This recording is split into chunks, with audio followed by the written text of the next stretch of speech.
on TikTok as well.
Good morning, Allison. Welcome in, everyone. Thank you for being here.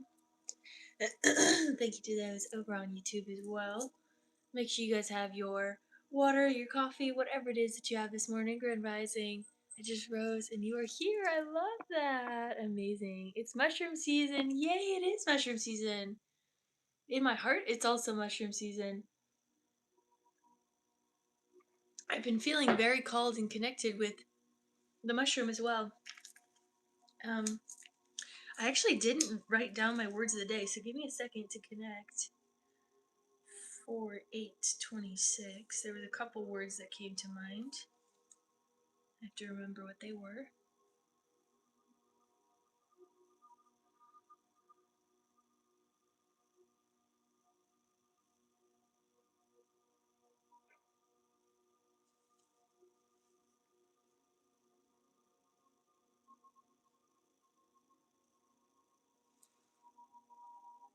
It was not the word rest, but it was a small word that kind of meant something similar. Not peace. There was something that they had said. Dang it.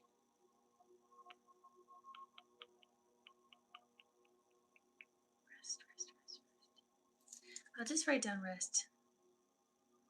Because it's close, but it's not the same word.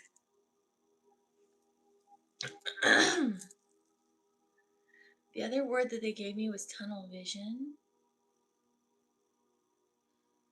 Like focusing in.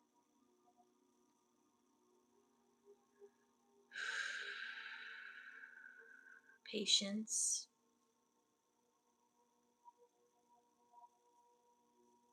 It might have been peace. I don't know. It doesn't feel like it was peace either. Rest. Between rest and peace, there's a word. Stillness. No, it's something small.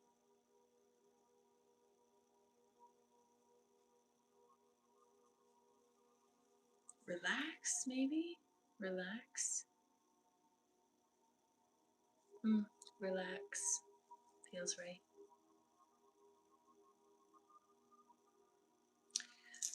Tunnel vision, patience. There's a couple more words. Rose always comes up. Rose.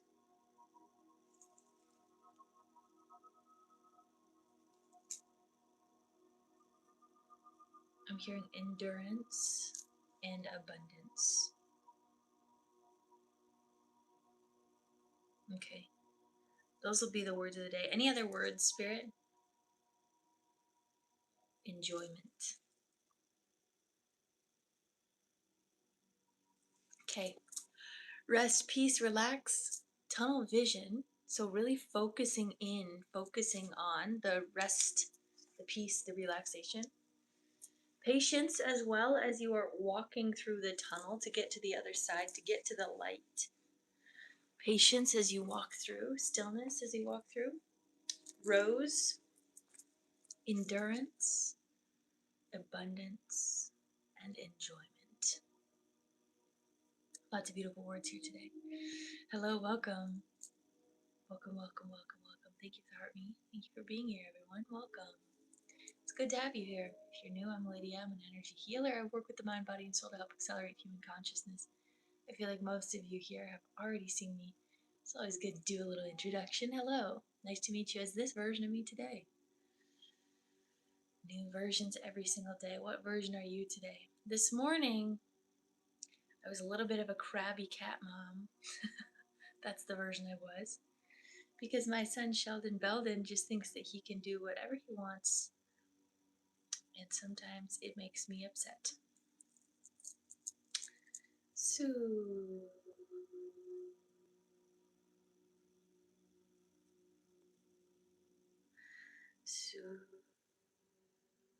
thank you, Spirit, for waking us on the highest timeline. Come on, speak. I love that gratitude, Erica. Feels really good to hold that space with you and with the rest of this collective. So,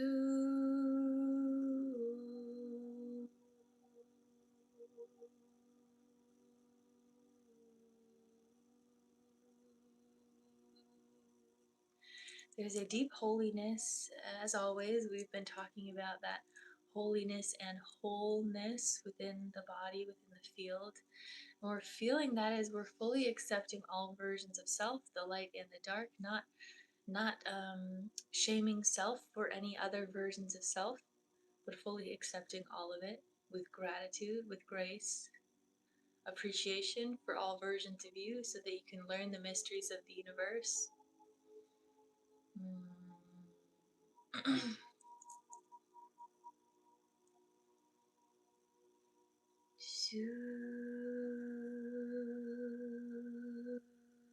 I keep hearing the phrase, everyone's right. I've talked about this phrase before. Everyone is right in their own perspective. It is okay to allow someone else to be right as well as you being right about something. It is not necessary for you to have to change someone's mind about what is right to them, because what that will create is just conflict or contradiction when you could simultaneously agree with them being right as well as you being right.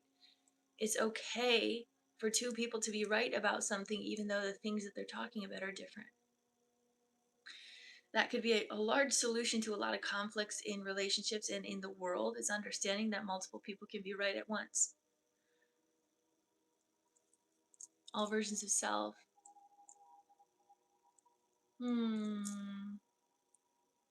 Sending you so much love, beautiful Katie.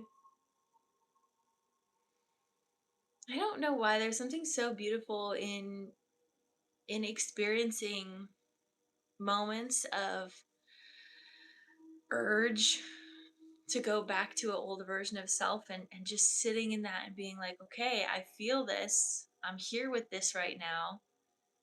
And yet it's not something I need to necessarily choose, or it's not something I need to necessarily engage in, but I can appreciate what it was for me.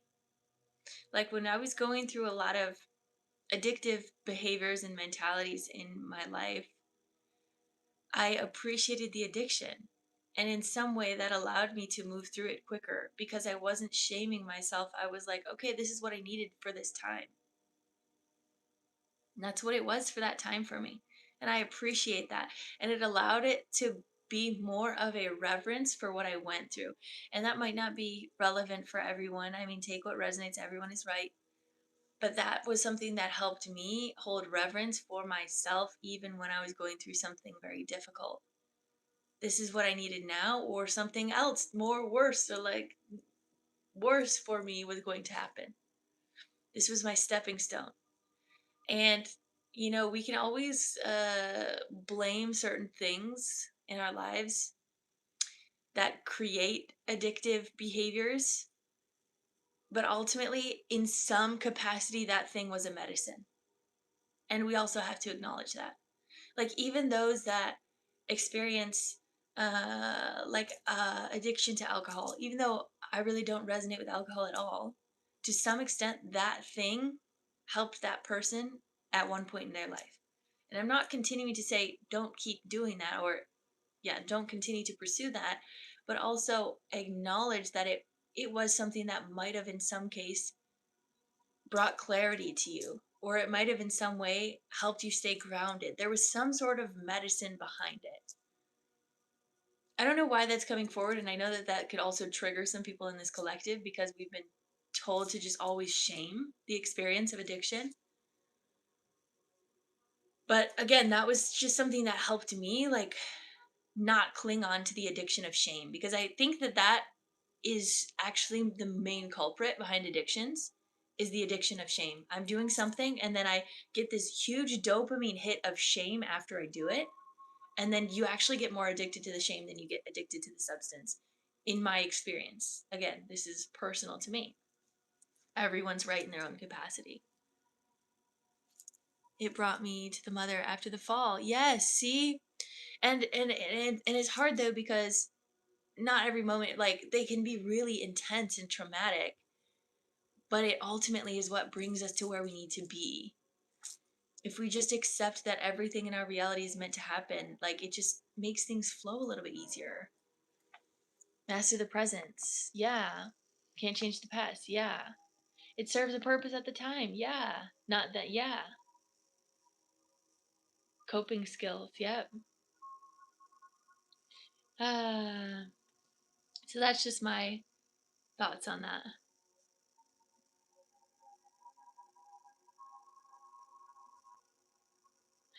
Oh, yes. Okay, so someone on YouTube asked the question, watched my previous video about my Starseed story, um, and they asked, how did you even begin to find out about that, like meditation? Yeah, so I think in the video I do talk a little bit about how I opened up that conversation, and it was very much through prayer and meditation. Um, I already had discovered a little bit of clairaudience at that time, and so it was a little bit easier for me to hear certain words, but it was also because I gave myself permission to hear certain words. And I think that's something that people don't recognize in connecting with your spiritual gifts, is you also have to give yourself permission to be gifted and have those gifts, because society can still hold a lot of judgment to being gifted. And so understand and notice where in your body you might still be holding back from allowing your gifts to come online. Okay, so that's the first thing, is allowing yourself to hear things that are not necessarily from you, but also acknowledging that if it does come to you, let go this idea that you just made it up. I think so many people get in their own heads about when they're hearing the word of God or hearing spirit moving through their body. They just assume, oh, I made this up. But also, let's also think about the fact that God is always within you. So if you are speaking to yourself in some capacity, sure, it's made up from the inner God inside of you. But, anyways, um, talking about my story with Pleiades over here on the question on YouTube, I started hearing and watching some people on TikTok that had been speaking light language, and I just knew that there was something there for me, and so I sat down in meditation and I just asked God, like, "Hey, where am I from?" And I had already kind of like heard of some other places, but I didn't really like know anything. Like, it was, I was still very, very new at the Starseed understanding. And I just asked God, where am I from? And I heard Pleiades. Like, I just heard that right away. So I am very grateful that I have that beautiful gift of clairaudience. But again, it's very important for you to understand that that gift is given by yourself to yourself when you feel confident enough to receive the information of the divine. So everyone and anyone can receive this information. I also do just believe that I'm pretty closely connected to my starseed origin. I haven't been on the human planet, on Earth planet, for a lot of lineages, so I don't have as much karmic setback than some other people that have been here for a while that have a ton of shame programming. So because I already came from a planet that was very intuitive and I was a teacher of healing, it was honestly pretty easy for me to tune into that. Um, but everyone has their own journey with listening and hearing. But that's what I'd suggest for each of you that are just curious about if there is a place that you come from, and just let your body and your heart and your spirit teach you and tell you. And just wait, because if there isn't information coming to you about that, it's just not time. And that's what I have to say about that. Because sometimes, I mean, spirit's going to protect your energy field in what is right for you in your journey. So if you are in some way a star seed, but you're ungrounded in a lot of ways, they might not share with that information to you right away, until you can fully ground into your human experience and handle the transitions of understanding and learning that you're a starseed. That's what I'll say about that. Rise and shine from Cali. That's awesome. That's awesome. Welcome in, beautiful souls. Thank you for being here. Thank you, thank you, thank you. All right. How's everyone doing today? Thank you for that question, by the way. I hope that answered your question. I know it's sometimes hard when I'm trying to teach. Hello, beautiful soul. How are you? It's hard when I'm trying to teach sometimes because I do have to understand how, I don't want to say the word privileged is. I don't want to say that, but like how easy it is for me to connect to my spiritual gifts, and I know that that's not the case for everyone. So I do want to just also acknowledge that. Um but I think it also is like this deep connection to just genuinely trusting, genuinely connecting into knowing that whatever moves through me is in some way holy and is in some way the divine. So I'm not going to judge myself or overthink, is this of me? Because if I'm thinking, is this something that I'm making up? Is this message that is coming through me something that I made up? Then I'm attaching my ego to it. And that then creates more distortion. So I'm not going to do that. I don't want to attach my ego to anything that is coming through my channel, because then that is when I create distortion. And so I just try not to at all costs. So that's what I'll say about that. What else is possible if the Pleiadians, Arcturians, all those names don't resonate? What else is possible is that you are intentionally not meant to connect with any other origins. That's what I think. Like, genuinely, I don't think everyone is meant to look into their starseed origins as a part of this lifetime. I think a lot of people are also really meant to be here as very intentional earth beings, very intentional children of Gaia, because Gaia herself is a very strong planet. Like, it's you don't need to connect with any other planets. That's just if it really resonates with you. But Gaia is the main planet that you're on. That is the main sole reason that you're here, is to connect with her lessons and to connect with her stories and to connect with her activation. She is a very activated being. And so many beings that come to this planet, whether you've been here for a while or not, are going through an activation here. So there's also other people that have come to this planet, maybe starseeds that are coming here for an intentional activation, because Gaia herself is a very activated planet right now. So understand that you don't need to think super far outside of yourself. Just connect with what you have here, and that really genuinely is enough. So thankful for your message. Oh, I'm so glad you're here. It's been forever since I've seen you live. I hope you had an amazing vacation. Yes, I did. Thank you. Thank you, thank you, thank you for being here. That's what I'll say about that. And I do feel like what I'm feeling in your field is a connection to the indigenous, and the indigenous people have a lot of connection to the galactics. They'll talk about that. And so, like, sometimes our way to connect with the galactics is through our deep energetic ancestors. So, like, sometimes it's not going outside of us in that capacity, it's going deeper into our history, if that makes sense. But for me personally, my story is a bit different because I am very intentionally a starseed that has come here in the past couple lifetimes.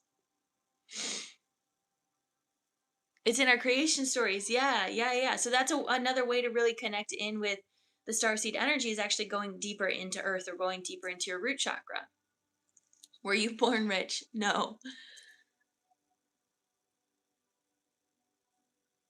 We can have different paths, and that's fine. People fighting over differences is such a sad thing. Yeah, for sure. What we talked about earlier in this session is everyone's allowed to be right.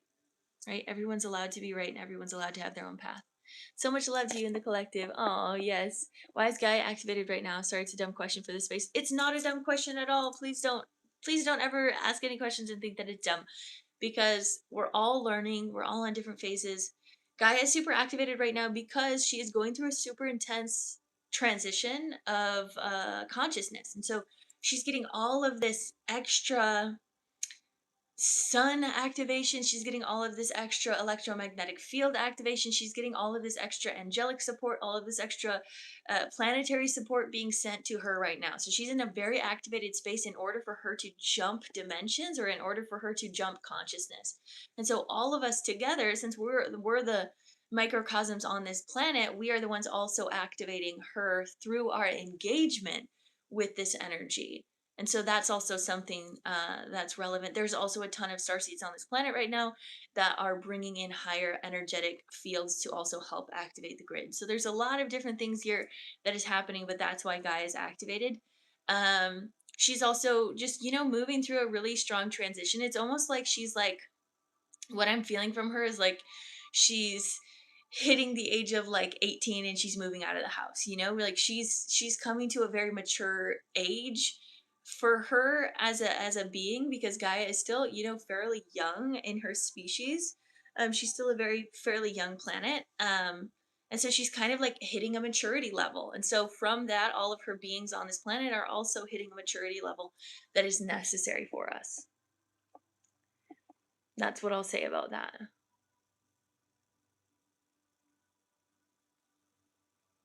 No, that does not sound crazy. I'm 55 years old. I'm new to this, but I feel something going on. Does that sound crazy? Not crazy at all. That's why we're here. Why? In what way is she young? She's young in her.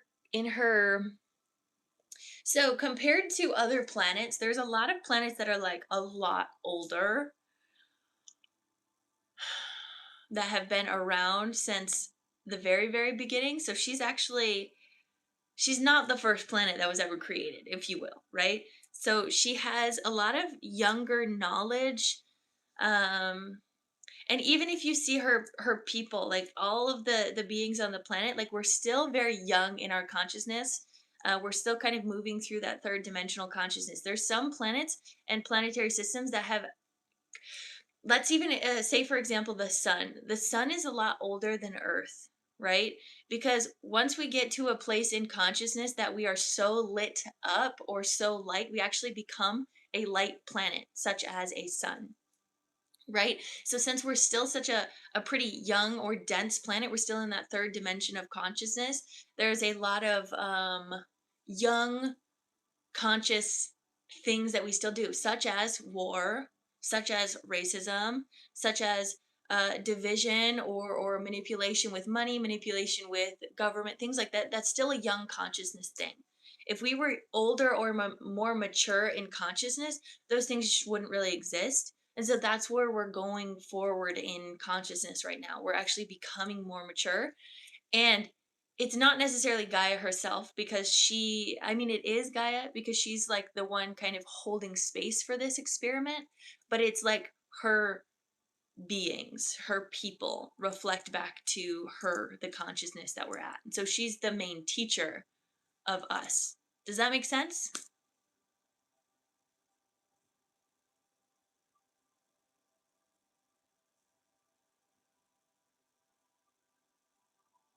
I know. We become yes. Yeah, it is. It is. Because we're still in a younger consciousness, right? That is why duality exists, because it's also like duality exists because we're still functioning in the third dimension. But here's the thing that you guys also need to understand, is that duality is going to exist in all levels of consciousness, because it is a stepping stone. It's a pillar. It's a pillar. So when we're in the third dimension of consciousness, we look down to the second dimension. What is the second dimension? The second dimension is duality. It's the understanding of light and dark. Oh, thank you for the gift. When we're in the second dimension, we look down to the first dimension. The first dimension is wholeness. So, wholeness is actually the first understanding of consciousness. Then we step into duality, and then we go into the Trinity, or understanding the Trinity, which is a huge point in our spiritual evolution, is understanding the Trinity of consciousness. And then we'll continue going up. And so right now we're now learning about the fourth dimension. As we're stepping into the fifth dimension, we're starting to learn about time. We're starting to learn about the changes in timelines. This is why timeline conversations are happening so much, is because we're stepping into the fifth dimension to be able to observe the fourth dimension. All of these understandings of the dimensions below us don't go away. We just get more mature in understanding how to use them.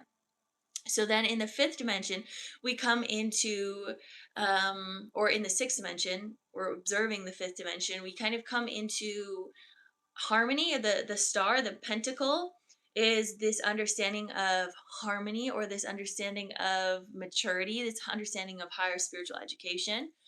And then we go into the sixth dimension. As we observe the sixth dimension, that's all about architecture, energetic architecture, creating new realities. We go into the seventh dimension, on and on and on. And we'll continue to evolve and grow more mature and stronger energetically. But right now, what we need to understand is that we are becoming more mature in duality. This is why we talk about even the concept of non-binary that has been coming to the surface, whether it is through gender or other types of energies on reality, is important right now because we're taking a step away or understanding how to use duality in a more mature way, which means you aren't subjected to either light or dark. You're allowed to fluctuate in between the light and the dark. That is a more mature understanding of duality. Or you're not subjected to one way or another, a yes or a no, but you're allowed to make a decision that is outside of that binary. Right? That's kind of the maturity that we're stepping into. And in that maturity, we in some ways are allowing ourselves to have more free will, because it's not just this or that. It's not just this societal norm or that societal norm. It's not just you're good or you're bad. It is the combination of all. And I know that that can be a little bit confusing. So if you're here with me, awesome. If you learned a little bit of something, awesome. If you didn't catch any of that, that's awesome too. Whatever you're meant to learn is what you're meant to learn in this moment. Not logically, but resonates. This makes so much sense. Not logically, but resonates. Yes. Can you talk about black magic? I don't know too much about black magic, but one thing that I can say is that gossip is one of the greatest forms of black magic.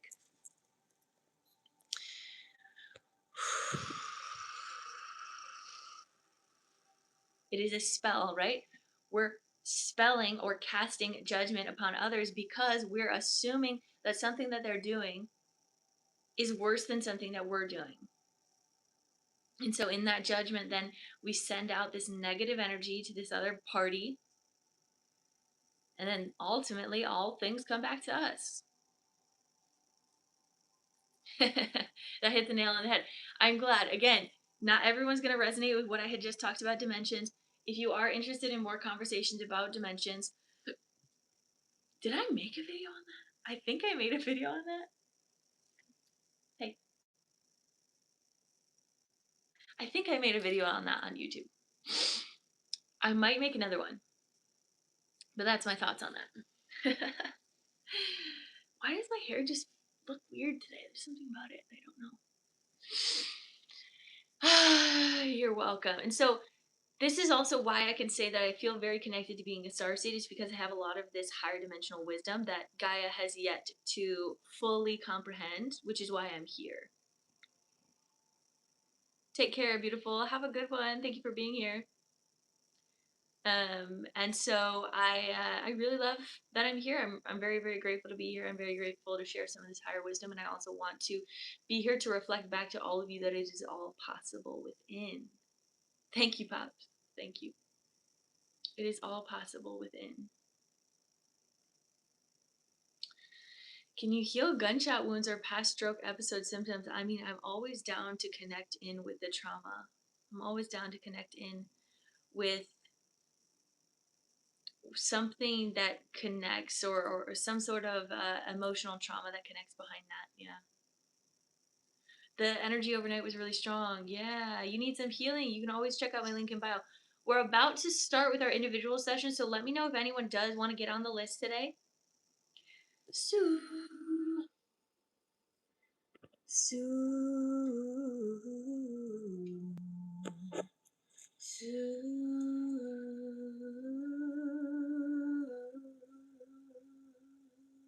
What? It says collective. It does not say that on my screen. So give me a second. Let me see if I can. Does it say it anymore? Something feels weird. Something feels off. I can't tell. Maybe it's different earrings. I'm not sure. Okay. Yes, you can get on the list today. You can.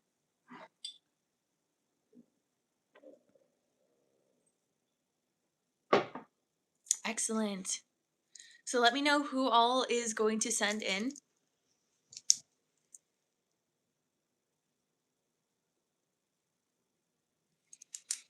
Let's see, is there any other information that wants to come through, Spirit? And thank you to all of those that are here, all of those that might be new here. If you are new, hello, welcome. It's good to have you here. Whether you understand fully or not, it's not necessary to fully understand, is something I want to say. It's not necessary to have the information or the knowledge that I might have about consciousness. This is literally my field of study. This is literally why I'm on this planet. Just like not everyone is going to have all of the information of neuroscience if you're not a neuroscientist. But I do try to bring a little bit more education of consciousness so that all of us can, hold a little bit more respect or reverence of what we're going through. But mainly what I want to do here is allow you to just feel. How did you heal your scoliosis? I love that you asked that. I also don't know how you necessarily knew that, but that's awesome.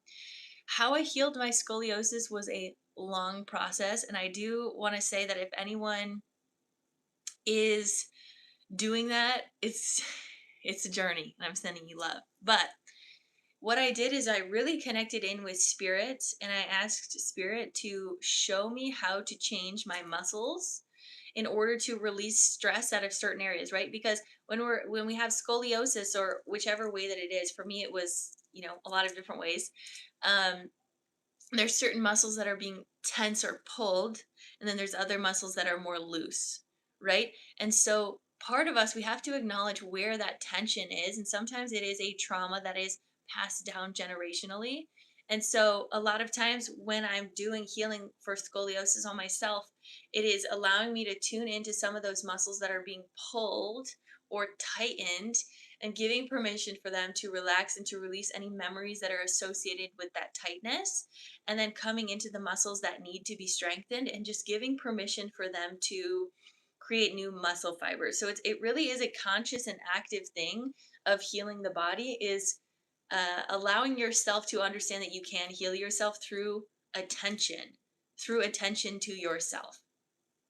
And so that's what I did, and also just ask spirit to send in a lot of information on certain things that I needed to do. And so then I would just have like certain YouTube videos that would come up about like spine exercises and things like that.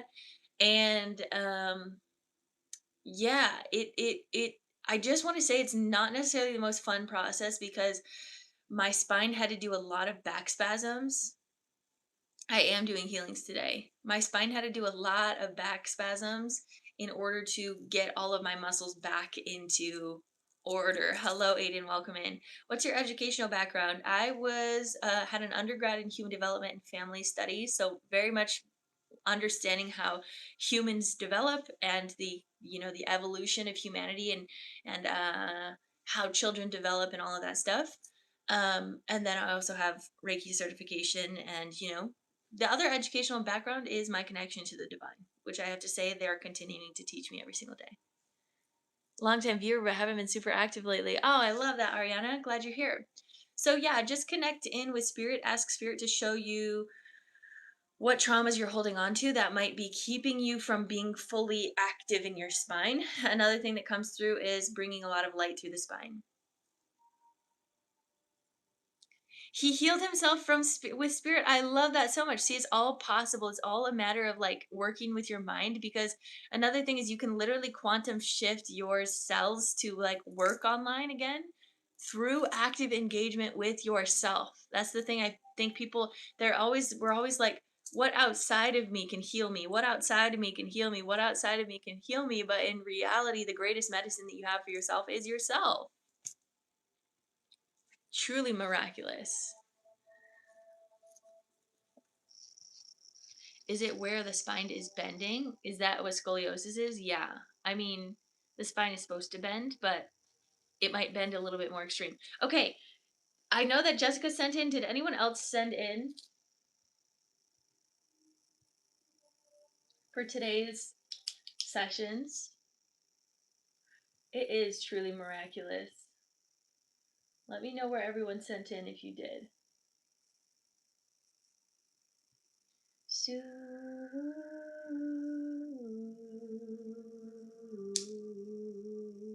Anna, did you get on the list? You did through PayPal as well. Allison, excellent. Anna, did you get on the list or okay, that's what I thought. All right. 2 more spots left. Did anyone else want to get on the list? I know some people said you have inviting energy. Welcome in. I'm so glad you're here. So glad you're here. All right. So, Jessica,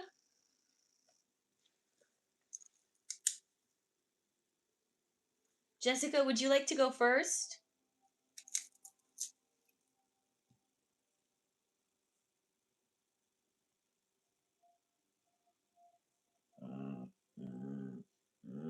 What is going on?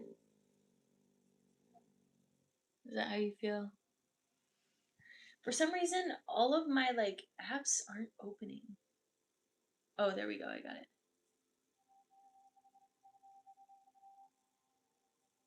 Okay. Okay, no worries. No worries, Matthew. All right, let's start with Allison then. Allison's is a 25-minute session. Allison, is there anything specific you want to work on today, love? So we have Allison, Anna, and Jessica.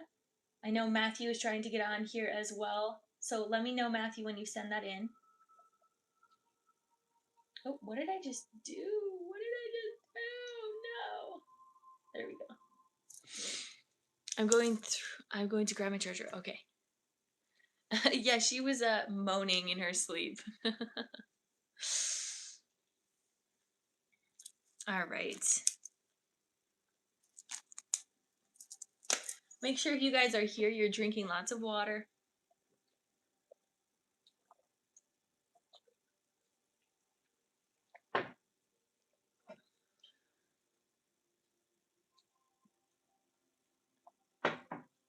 Allison, I already feel a guide coming through for you. I'm excited. I love working with this guide. She's an indigenous guide.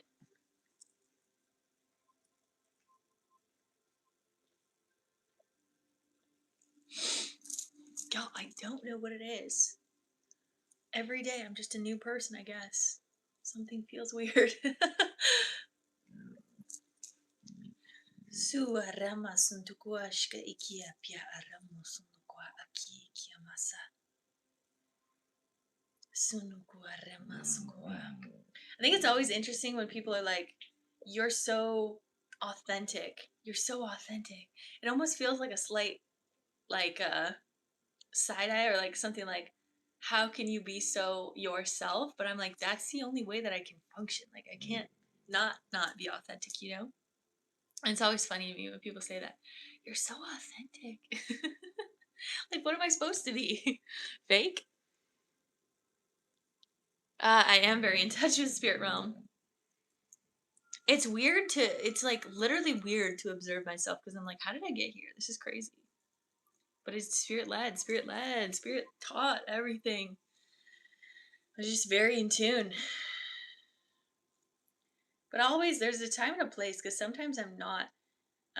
And that does frustrate me when I'm not. And it gives me a lot of perspective, a lot of humility. Very talkative over there. Very talkative doggo. Gives me I get very humbled when they shut off my visions and I'm like, oh wow, it's a completely different world out there. When I don't see things, it's really different. And so yeah, for all of those that are still learning to open that third eye, it's beautiful. It's such a different reality is all I can say. It's just a completely different experience when you can't see visions. Not that one is better than the other, and I want to say that very clearly. It's just different.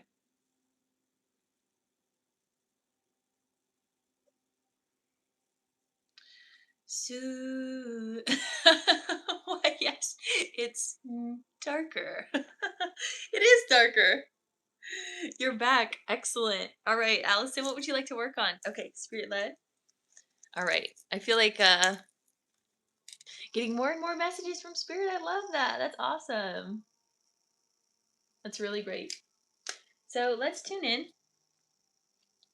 Let me get my energy ready. I should have done that while I was waiting. I don't know why I didn't do that, but let me get my energy ready. We'll get started.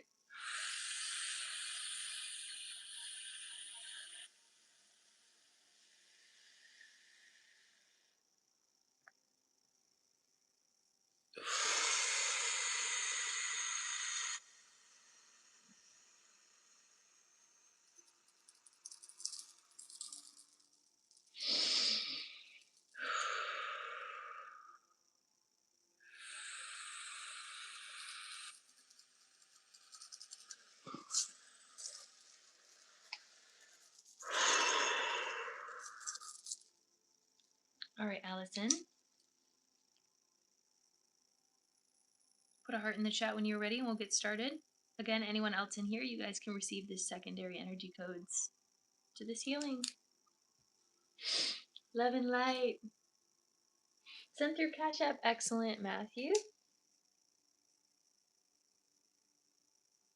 And we have one more spot open if anyone wants that. If not, no worries. Allison, put a heart in the chat when you're ready. There you go. Hand on heart, hand on belly. Let's take 3 deep breaths in together. Take a deep breath in.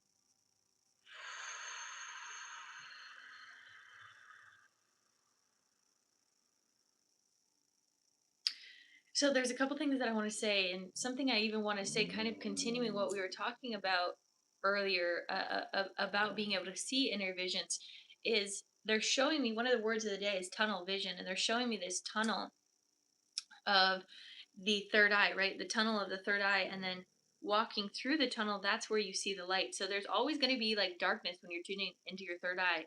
And then on the other side, as you keep going further, that's where the light expands, right? Light came from the darkness. It is a form of creation. So that's something that's already coming forward. The other thing that I want to say to you specifically, Allison, is white buffalo woman, Goosey. White buffalo woman is coming forward. She's like walking forward in like kind of her human form, and she'll kind of like switch in and out of like being a white buffalo and being the human. And she's like, when she is in her human form, she's this really beautiful elder. She's holding, like, she has a cane that she's walking with, and she's like very old is the energy that she's showing. She's very ancient, very wise is the energy that's coming forward, and she's walking forward to like this village area, and they're showing you here in this village, and I'm getting chills, in this village with these like tents or these yurts is what I'm seeing. Yurts. And then she's there's something about you making pottery out of the clay is what I'm seeing. So I don't know if this is a past life energy or if this is something just that's meant to come through here. And I'm hearing Aztec, and I'm seeing these vases, these pottery. But what I'm also seeing, oh, this is beautiful. What I'm also seeing is you making statues of women, like women's bodies, and this was kind of the original worship of the goddess. Kind of what we were just talking about of the darkness, right? Darkness created light. Darkness is the feminine energy. Light is the masculine energy. Darkness created light. There is a divine worship of the woman, divine worship of the feminine, divine worship of the intuition, the inner wisdom that comes from the woman. right? So there's something within your womb, something within your body that is allowing you to fully appreciate the woman that you are. There might have been some, even some past energies of, in some way wanting to reject some of your femininity. And then later on in life, you were like, wait a second, this is my greatest gift. This is the most beautiful thing that I can do. And so there is this energy of like fully embracing your femininity. And by that, I mean like your deep intuition and your deep inner knowing of certain things, the inner goddess inside of you. It's interesting, again, coming back to that vision and that visual of you creating these sculptures with your hands. There's something about that your hands really want to touch clay. Your hands really want to feel the earth between you. This could even be something that you're doing now in your physical practice of creating, mugs or vases or jars of clay and selling them potentially. Yeah, my hands are really activated as I'm tuning in with this. But I'm seeing as you're doing this, White Buffalo Woman is just continuing to walk forward to your village, and you're just kind of still in your zone. She's taking her time. By the way, it's like she's showing me that she's like getting closer, but there's something else that you're meant to see before she gets there. They're showing straw as well, like taking straw, maybe even making baskets or something about straw with the clay, and then they're showing the homes made out of straw and clay. Sustainable home. They're saying this is something that is possible for you to remember or to recreate in this lifetime, is to use the natural environment of the earth to create places to stay that is sustainable for your body, for your heart, for your soul. And I keep hearing yurt. I keep hearing yurt, like these circular buildings. There's something about this. Maybe you're also meant to like even go to like an Airbnb that has yurts. Something about a yurt that is going to bring something back into your soul. Okay. So she's coming forward, she's stepping forward, and she places your hand. Oh, this is actually kind of interesting. She places your hand on your shoulder, and then there's this energetic like punch to the face that I'm feeling. It's like, it's not that she like actually gave you a punch to the face, but it's this energetic feeling of like, whew, what was that? There's like this very strong like humbling moment of like, oh, okay, hello, welcome. I wasn't expecting that. So her presence is just very strong in your field. You can almost like feel your heartbeat kind of like raising a little bit. This feeling of her being near you. What I'm also feeling is like the wind spirit just moving around both of you here. Feeling all of this wind flowing around both of you. And there's this then divine hug. I don't know why that was like such a strong feeling. And then there's this embrace of remembrance. Your teacher, she's saying, I'm your teacher. You don't need someone outside of you to teach you all that you already know within the heart of hearts, your body. You are consistently being taught within. Let go of needing more. And then she steps away and she walks over to make a fire. And you're just kind of like humbled. You're like, oh my gosh, what just happened? She just punched me in the face. The energy was so funny. Okay. And she makes a fire, and she's actually showing the fire as being the kiln for these sculptures and these vases that you're making. It's a fire with sand, and she's showing you to put the pottery in the sand and to let it burn all night. And she's showing me the future of like in the morning when you kind of open it up, they actually change color. the clay changed a certain color, and she's showing like a blue streak in it, which is really interesting. Saying something about a some sort of clay deposit. Doesn't, I guess it doesn't really matter, but she's mentioning that for a reason. Something about the color blue in pottery feels really relevant. Has some sort of soul connection. Anyways, so she's here at the fire, creating this fire, like she just like did that and a fire came up. And she's saying something about teaching you to work with fire with your hands. And she's like just showing you, she's not even speaking, but she's like moving her hands in a way to allow the fire to start to dance, and you start to see the spirit of the fire dancing in front of you, and then her energy just starts to dance with it, and it mirrors. So the flame is mirroring her, and she's just like dancing and moving, and there's this holy divine reverence that is coming through both of them. And as you're witnessing this, like, you can feel this energy near you, and I'm getting a lot of chills.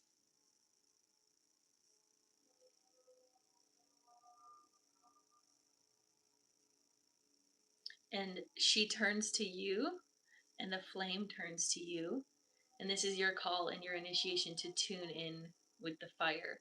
And so she's calling you to start to move, and you're going to feel the fire starting to dance with you, and then it kind of like falls back into just a fire, and then it comes back into almost like you see it as a form, and then it goes back to a fire, and you're like learning how to fully stay present with the fire without doubting your connection to it. And then you're starting to get into flow.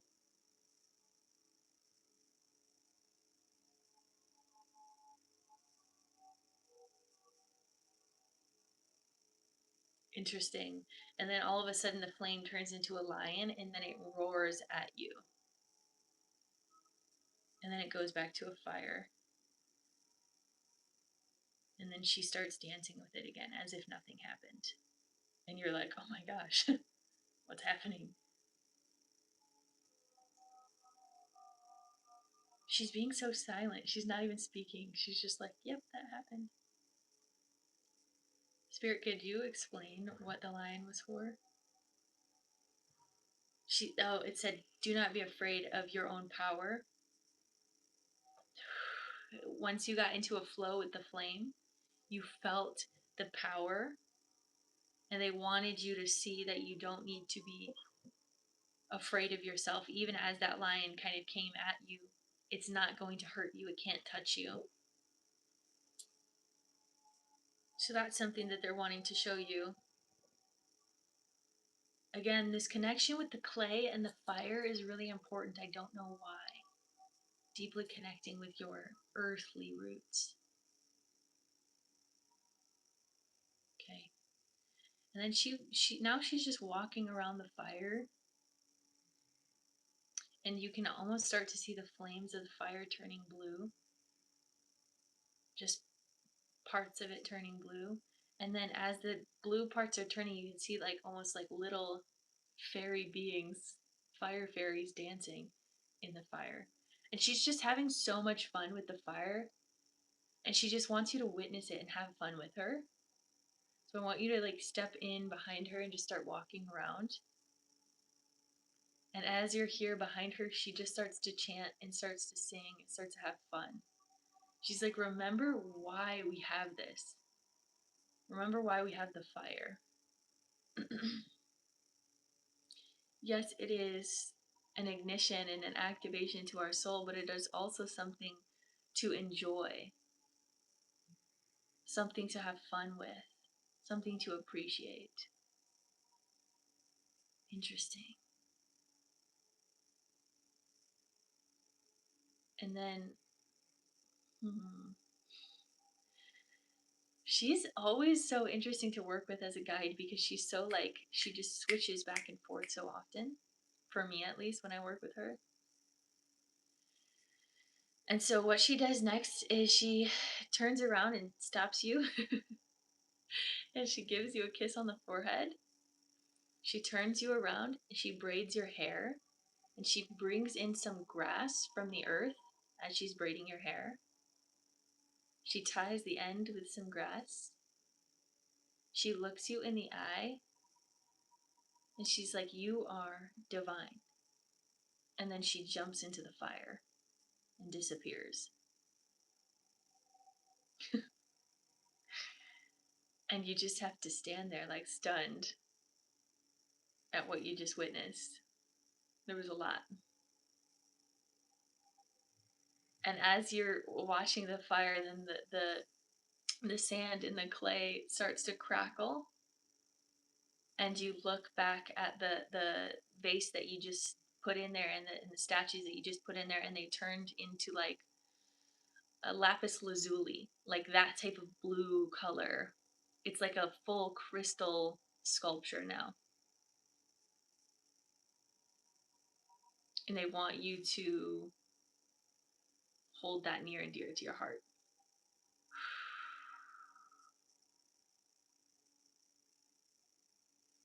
And so grab those statues and just kind of sit and observe the fire here for a moment, bringing more light through your crown, third eye, throat, heart, solar, sacral, root, hips, thighs, back of thighs, knees, back of knees, shins, calves, ankles, feet, all the way down into the earth, grounding down. Just feel the reverence here. I love her as a guide. I love her so much. She's so fun. I never know what she's going to do. And as you look up in the sky, then you get to see this beautiful white buffalo cloud and just see her like smiling and then giving you a wink. And then the cloud disappears. You just hold that reverence here. That she's always looking after you and looking over you in your heart. Oh, interesting. So as the clouds disappear, what I'm also seeing is the stars then approaching, the stars opening up. So it's like her cloud opens up to see the stars. Specifically, what I'm seeing is Orion's belt.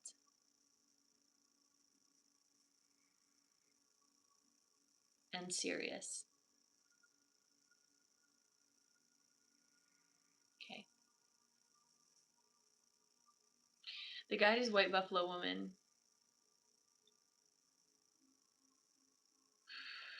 Okay. So we're going to have you kind of come fully back into your physical form here in the presence of your home or wherever you're at right now. Understand that the where we were just at was inside of your heart, inside of your body. You can always go there whenever you want. There's always a fire being lit. That fire that is always on is kind of the fire of the spirit that is constantly working through you, constantly dancing with you. That's what they're saying very specifically. Spirit is always dancing with you. Come back in and maybe open your eyes, maybe wiggle your fingers, wiggle your toes, whatever feels good for you. Bringing light down through the crown, third eye,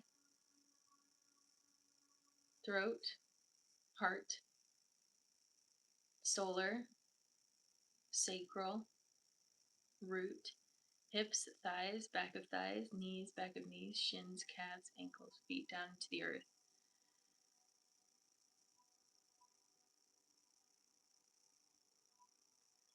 Yeah, so I just keep hearing be very present with yourself. And I really do. I don't know if you do anything with pottery, but I think you're really being called to do that. Finding clay deposits where you're at, connecting with the earth while you're creating these sculptures, creating these vases. And you don't have to have a kiln, like she said. She's showing that you can do it through the fire. There's no limitation to what you're able to do. But she's really wanting you to get your hands dirty or get your hands in the soil. That's going to help your root chakra, and it's also going to help your confidence. There's something about being confident in your practice.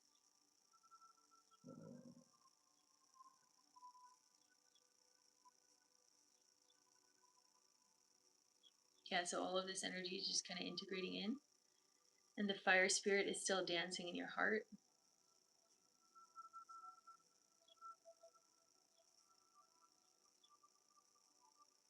There's a very soft and soothing energy now coming through you.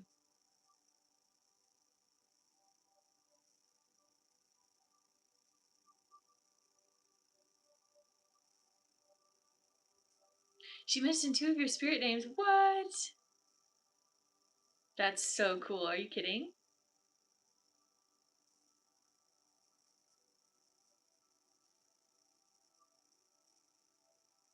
Aw. So now I'm seeing her like again in the clouds, but like the white buffalo calf, just like jumping around, getting like so excited.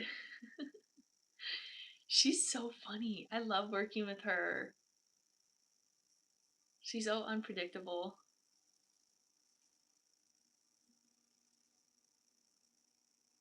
Lots of chills still coming through. Lots of integration. It's a very grounded energy, which is so beautiful. But there's still this channel coming from the heavens that's just kind of flowing down through you to integrate and to bring more memories back. Again, I want to mention the yurt thing. She mentioned the yurt multiple times, or your guides did. There's something about that that is meant for you to connect back into some of these older memories of yours, these past ancestral energies.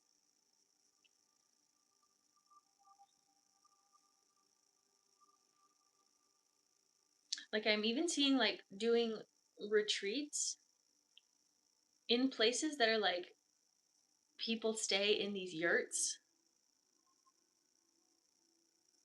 I don't know.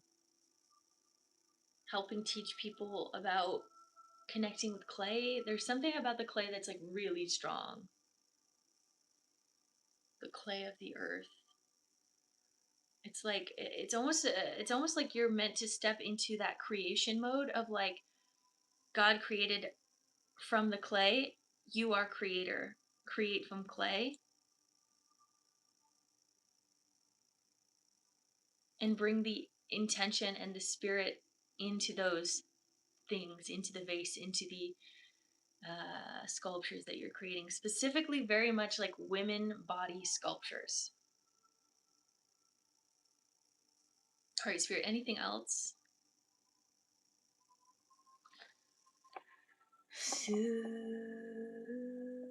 The strong wind is of many stars. What? Oh, that's awesome. That's really beautiful.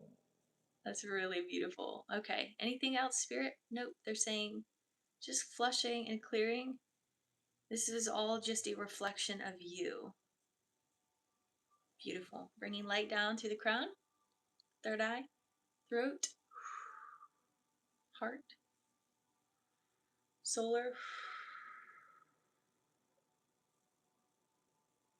sacral, root, hips, thighs, back of thighs, knees, back of knees, shins, calves, ankles, feet, down into the earth, feeling into the clay, feeling into the wisdom of the earth. As she holds you so deeply, feel your roots extending deeper and deeper all the way down to the crystalline core. Wrap your roots around the crystalline core as you kind of just rest in this space. You relax in this space of ultimate knowing that everything that you need to know is already within you, and that she's continuing to guide you from the inside out. Bringing this light back up through your roots, feet, ankles, shins, calves, knees, thighs, hips, root, sacral, solar, heart, throat, third eye, and crown, all the way up into the heaven. Allowing this to be your truth if it feels right to you, and bringing this energy all the way back down and around. And so it is.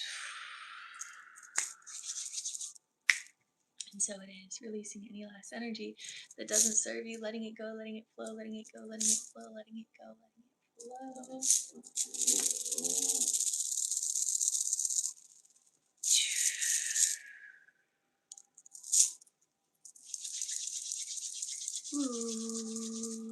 Bringing unconditional love into every cell of your body, illuminating from the inside out, appreciating the love, the joy, the peace, the bliss, the honor of being alive here in this present moment. I see you, I love you, I honor you.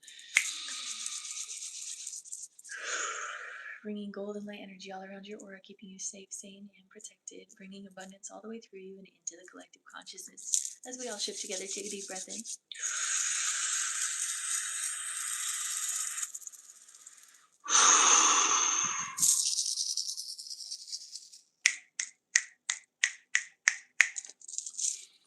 energy is yours. My energy is mine. And so it is. And so it is. Oh, jeez. Su arramos unuko ashkrediki viasantu. People. Welcome, Luna. Sorry, you guys. I just got a little bit distracted over on YouTube. I just gotta move my phone on top of the other one so I don't really look at the other messages. YouTube, I want you here. I want you here. Just like do better, show up better. Come on, you guys. Thank you, Pops, for being over there as a moderator. Let me know, Allison, how you're feeling after that session. It was really beautiful. Connect with the White Buffalo Woman as always. Oh my gosh, I'm sorry that I sent an invitation to someone. Don't come into the live. I'm gonna reject it. Don't do it. All right. Allison, let me know how you're feeling. Next up, we do have Anna, and then we have Matthew, and then Jessica. Did anyone else get on the list while I was doing that? Let me know. Yay! So glad you're here as well, Luna.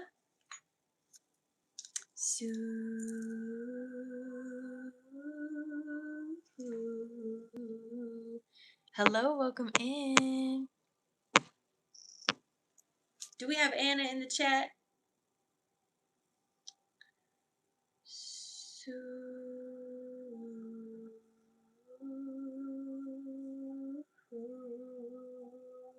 Very amazing. My mother, who has passed on, her spirit name was Buffalo Woman. Oh, you are here. Welcome. How much is the session? 40 for 15 minutes. 25 minutes is 60.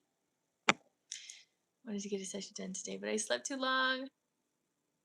But she seems cool. Yes, I love that so much, Allison. I'm so glad that we connected in with that. I don't know why the first thing that she did was like wake up your spirit, and she was like, and it was very much like her spirit punching your spirit. It was very interesting. I've never had her do that before, but it was like, wake up. Excellent, Anna. What would you like to work on today? Ugh. I'm actually going to go use the bathroom, I think, before we get started with this one. Oopsies. What did I just do? Swipe left to close. What? There we go. Birds deliver a lot of messages. Yes. Okay, spirit led. Give me just a second. Thank you for the gifts, you guys.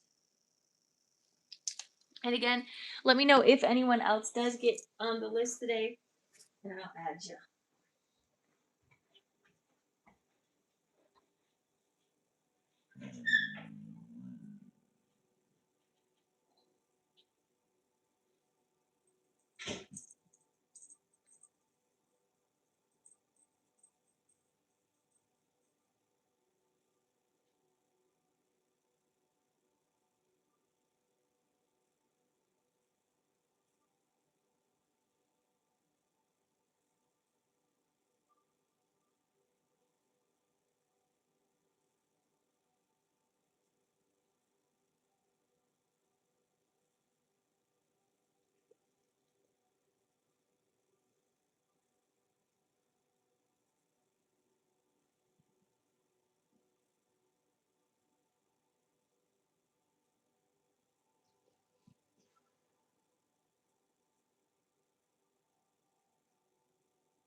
That's interesting that the filter was like that the whole time. It was like something was there. Okay, we're in here.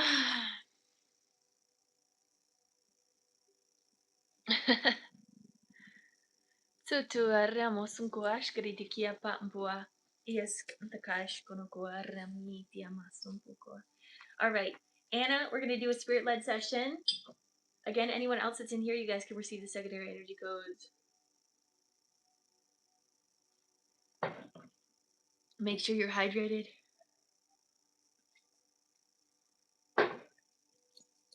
Or you'll die. All right, let's get started. Let me get my energy ready. We'll get into it, love.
Well, it is true, Aiden. It is true.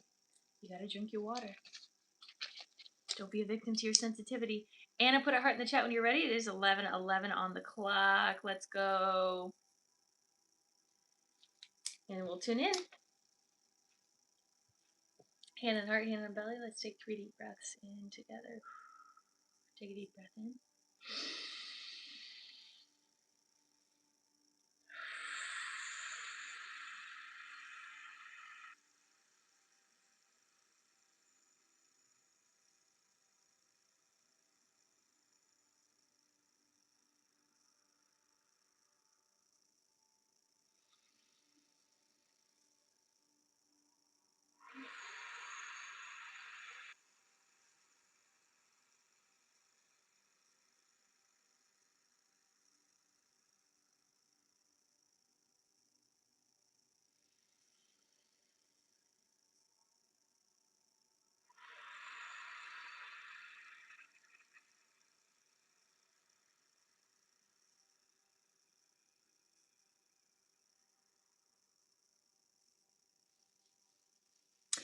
Anna, your range, your energetic range has gotten so much wider.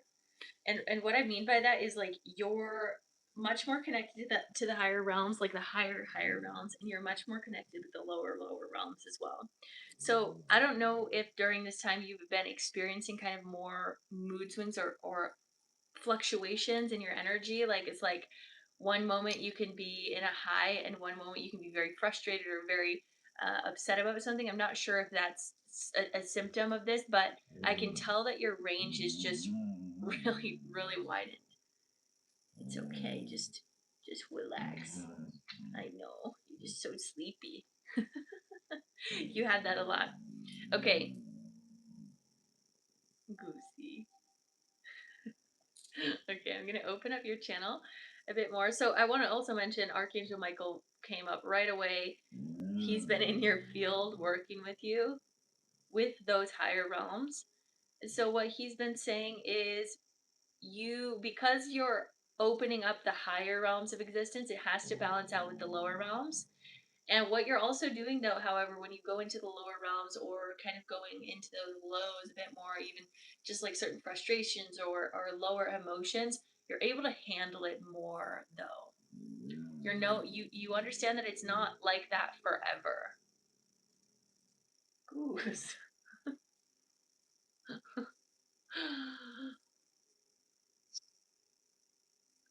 So I'm gonna open up kind of this lower realm. They're wanting me to bring you to the lower realms for some reason.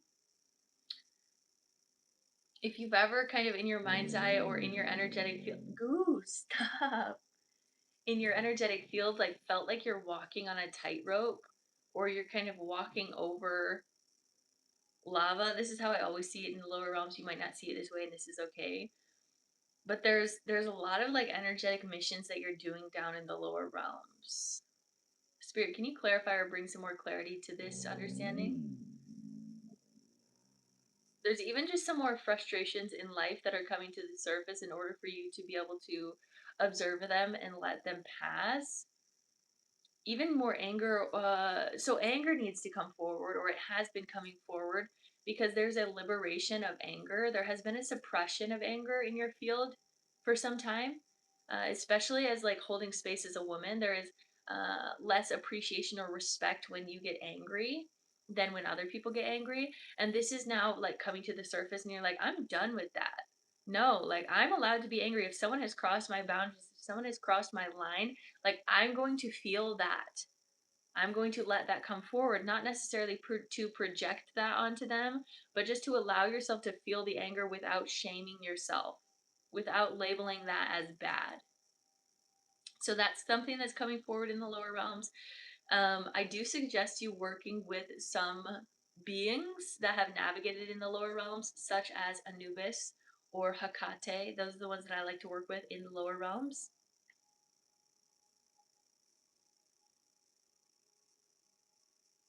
Let's see what else they want to bring forward about the lower realms of existence.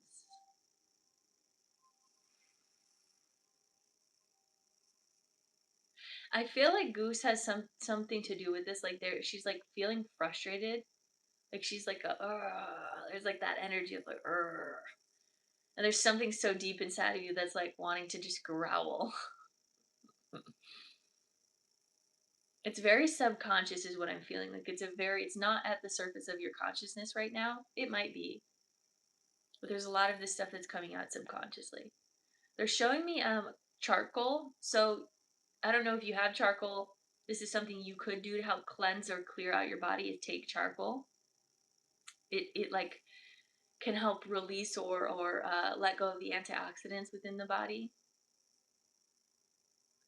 help flush out your system. Something here in the lower belly. What are they trying to show me? They're showing me a tomb. They're showing you your tomb. This is the place that you are allowed to die to yourself. We have light and dark for a reason, and the death allows us to come into new creation. They're wanting you to understand that you can change. Specifically, also in your business, and specifically in the way that you lead or do things in your work, in your life, your spiritual practice. You're allowed to change. This feels like it's like needed for you to see. And they're showing now a mirror of like seeing yourself almost morphing in the mirror to be a different person. Like sometimes as you look in the mirror around these times in your life, you could be like, oh my gosh, I don't even recognize myself. Like I look different. I look weird. That's because your body, your literal physical body is changing because your psyche and your spiritual body is changing, and that's okay. And allow yourself the time and space to evolve. And don't be limited by other people's expectations of you because they're not changing doesn't mean that you don't have to change. It is actually our divine birthright to constantly grow and evolve. I just feel this like frustration or this separation of some sort, like deep in your womb, feeling like you're being limited or put into a box, feeling like you can't explore all the creative things that you want to do or create because it's very much in the womb. So it's something about creation. There's also energy moving up and down the spine.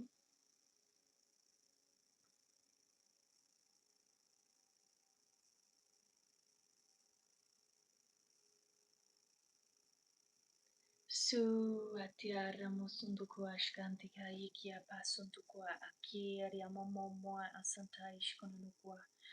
Ariamo untukua ashkrediki pia ramosuntu su aria pashuntukua. Okay, They're showing me a vision here of this fire in your womb, and you might actually start to feel the heat. And they're your ancestors and your guides and your spirit team. They're creating this fire. See, I don't know. She's like been frustrated this whole session. Like, I don't have enough room. This is like what I'm hearing from her is like, I don't have enough room. Move. You know, that's this energy in your field where it's like, I feel confined. I feel like I need more room. I need more space to explore and grow. Okay, so they're showing this fire in your womb, and they're showing like all of these limitations or these insecurities that they're just throwing in the fire. It's like fuel to the fire. They're like going into your womb and just like digging it up and throwing it in and allowing this fire to really be burning up inside of you. And again, that frustration or that anger might be wanting to come forward during this time because of that. Allow the anger to be let out through things like exercise or angsty music, like singing deeply in the car, something like that can be actually really helpful to alchemize and move through. I don't know what era you grew up in, but maybe even some like rap could be fun, some angsty rap. There's something about that that can actually like really help your energy alchemize. I really am feeling that heat here in the womb. They're wanting you to see your wholeness and your fullness of not just needing to be a light being, but also being a being of the dark, a being of the feminine, and just allow that energy to burn within. That's exactly how I feel within my family. Okay. Yeah, okay. So limitation there. Okay, that makes sense that it's also in the womb because I was seeing your inner child and I was like, I don't really know. I think your inner child has something to do with creativity, but that makes a lot of sense with actual family and like feeling the limitations of family now being thrown in this fire and just allowing that energy to burn and to release and to let go and to no longer hold on to any of the strife of them not fully understanding you. Let that just release because again, everyone is right in their own capacity. But the thing that you're right about is your own experience as self. And no one can limit you. No one can limit you. The only person that can limit you is you and accepting the limitations that they have placed upon you. So any limitations that has been projected onto you, let those come to the surface or deeply in your womb and let them burn up. Let them release. We're going to feel this going all the way through. I was always told I was too much. Ugh, I could feel that fire really like burning. I could feel it as you continue talking about these things. It's going through all of your veins and all of your arteries.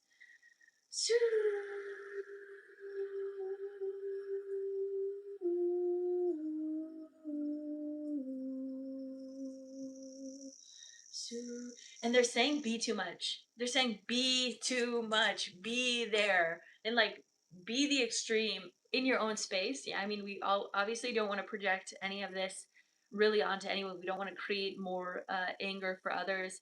Because you know, take responsibility of what you're feeling, but be there in that moment. And again, this is why I'm feeling like be in that really angsty music and like be angsty and be frustrated and feel that inner teen and that inner child feeling confined and feeling conflicted within and allow that to finally be able to be resurfaced or released in your body to be fully present with yourself from those moments and then show to yourself that you no longer need to be confined. You are in your own home, you're in your own space, you have your own job.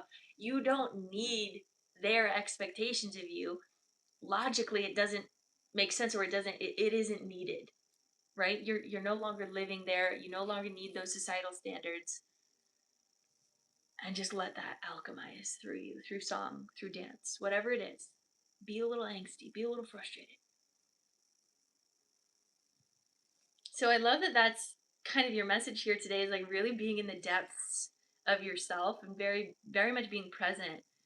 And what is going to happen for this is, again, I want to just keep saying don't project this onto anyone because it's not necessary for anyone else to feel this. This is very much meant for you to feel this.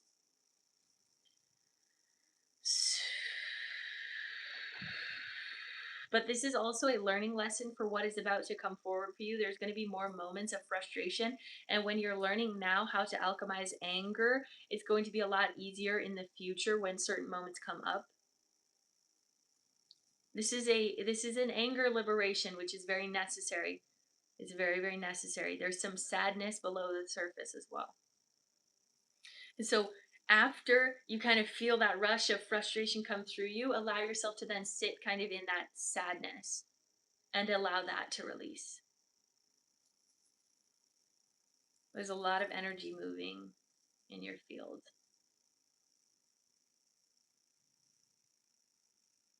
It's very much, again, in these lower chakras here, focusing on the physical reality, things that were experienced here to you in your childhood, in your younger adult life, and even in the moments now where you can still feel limited. Because again, the expectations that we hold to ourselves are going to manifest in this reality. So if we're still holding this idea that I'm feeling still limited by my family, the reality, the energy that you're bringing to the reality around you is giving permission to some extent for others to limit you. And so they're saying, bring this to the surface so that you hold a higher respect for yourself. That's essential, respect to self. Okay. Ooh. All right. We'll close out here with just a little bit more energy. Thank you for the heart me. Thank you. Welcome in. Bringing light down through the crown. Third eye.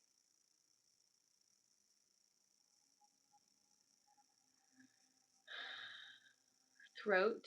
Again, I'm hearing sing, sing, sing, sing, dance, laugh, cry. Lots of expression wants to come out. Physical expression. Heart. Feeling a lot of love coming in from your guides and the angels specifically. Coming in to also kind of cool down the body wherever it needs to be cooled down. Going down to the solar plexus, feeling that confidence, feeling that respect that you're able to give yourself. Feel this ability for you to heal your inner teen and your inner child through the moment of now. Give them permission to be free. Going down into the womb, opening this up again. And just feeling that fire kind of calming down a bit. Just allowing you to throw anything in the fire whenever you need to, and just holding reverence to yourself and everything you've gone through. And again, opening up these spaces so you're not as limited. Going down into the root chakra, opening this up. Grounding this information in through your hips, thighs, back of thighs, knees, back of knees, shins, calves, ankles, feet, pushing down into the earth, grounding down. Visualize roots extending out the bottom of your feet.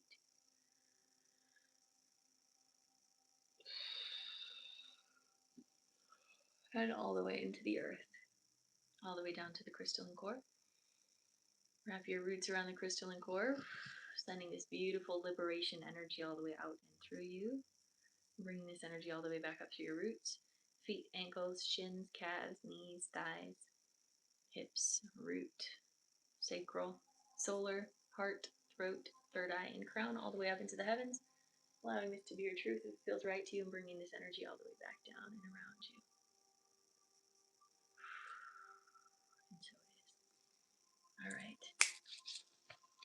Where did I put that crystal? There we go.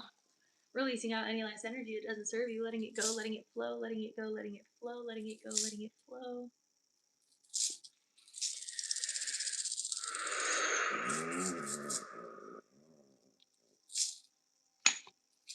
Bringing unconditional love into every cell of your body, illuminating from the inside out, appreciating the love, the joy, the peace, the bliss, the honor of being alive here in this present moment. I see you, I love you, I honor you. Bringing golden light energy all around your aura, keeping you safe, sane, and protected. Abundance all the way through you and into the collective consciousness field as we all shift together. Take a deep breath in.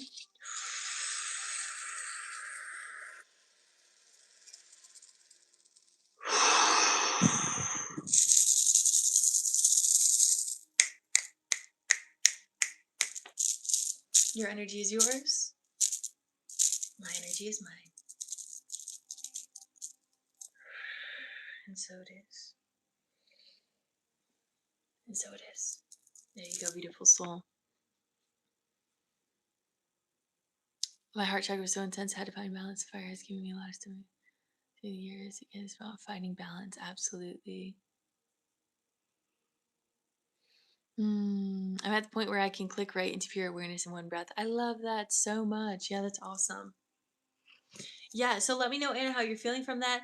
Of course, there's going to be, Spirit kind of intentionally did it that way because they want you over the next week or so, or the next couple days, but kind of potentially over the next week to really sit with your ability to respect anger or to respect frustration, to allow it to come forward. We don't want to limit within you. But I think it's really beautiful that your energy field is really starting to open a lot deeper. Your consciousness, like when we're able to go into those low spaces, that also means that your highs are a lot higher, or your higher realms are really being opened. And so it's all about balance. I'm glad you're feeling good. Yay, that's awesome. That's awesome. Yay! Okay, next up we have Matthew. I don't know if anyone else got on the list, but I will close the list for now.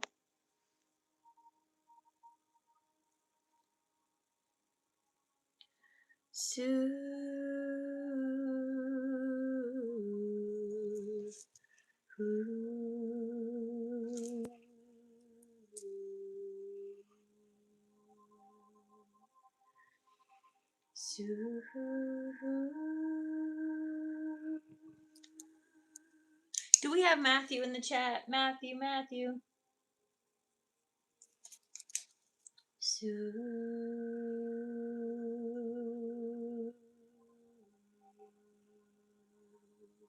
Hi, Matthew. What would you like to work on today, love?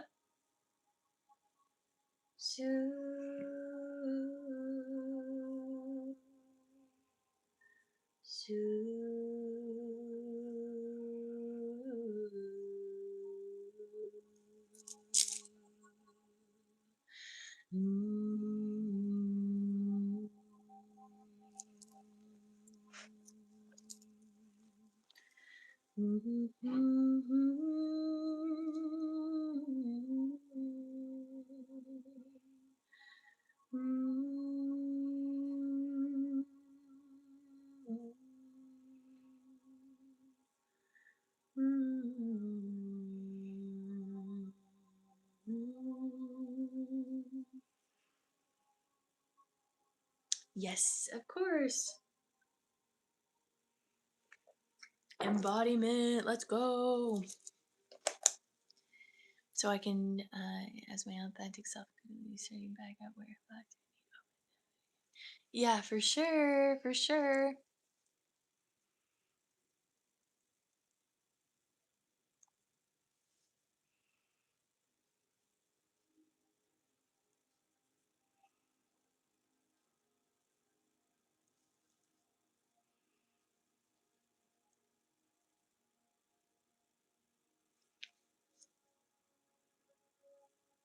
All right, beautiful. Let's tune into this. Give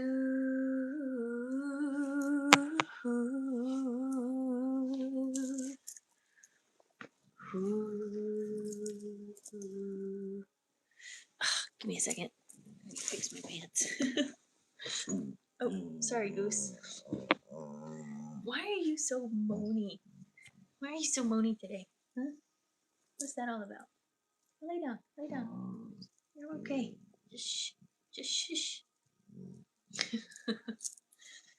I love you. All right, let's get into it. Let me get my energy ready. We'll get started for this next session. Let's get into it for Matthew.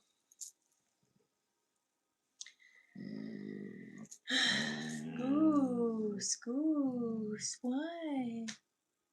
Just lay. There you go.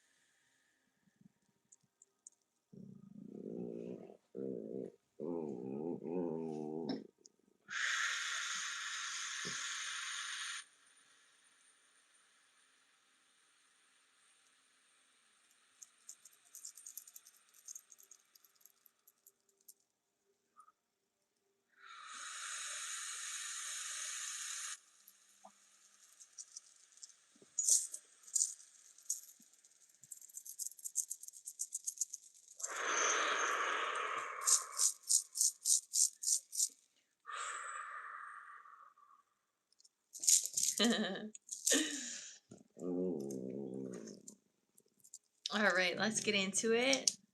Goose might just be making some sounds. Put a heart in the chat when you are ready. Of course, anyone else that's in here, you guys can receive the secondary energy codes as we get into this session. I think a lot of people can hear for the goose sounds. Yeah, put a heart in the chat when you're ready. Matthew. Maybe send it again if it didn't go through as well.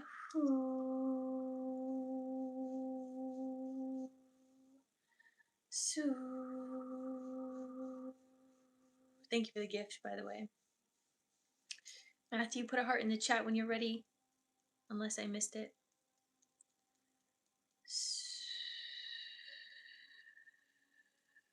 Okay, perfect. Sometimes some messages don't go through, and I'm not sure why. Thank you for the heart, or thank you for the gifts. Put a hand on your heart, put a hand in your belly. Let's take 3 deep breaths in together. Take a deep breath in.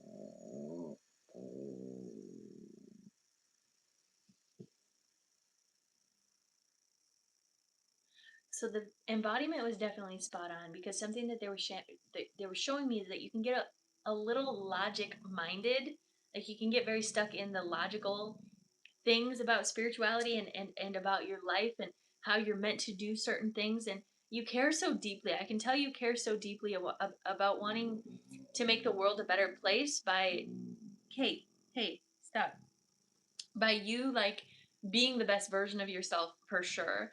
And sometimes it you can like overthink how you're meant to be in the world, and you can get very like logical about things, and you can like yeah, it's just it is really being called for you to come out of the mind and really step into the heart deeper and allow your body to really feel everything that you're going through. And sometimes it can feel a little like you can almost sometimes feel disconnected from reality because you're so in the mind and you're overthinking certain things that you're seeing or overthinking certain things that you're learning without actually being fully present in them, right? I know, she's just groaning and moaning. Hey, how about you stop that? Hey, Goosey, Goosey, go lay down. Go over there. Why are you groaning like that? Hey, are you all done? Okay, that's the first thing that I'm feeling towards this message. And I want to open up your channel a bit more over through your crown, your third eye, your throat,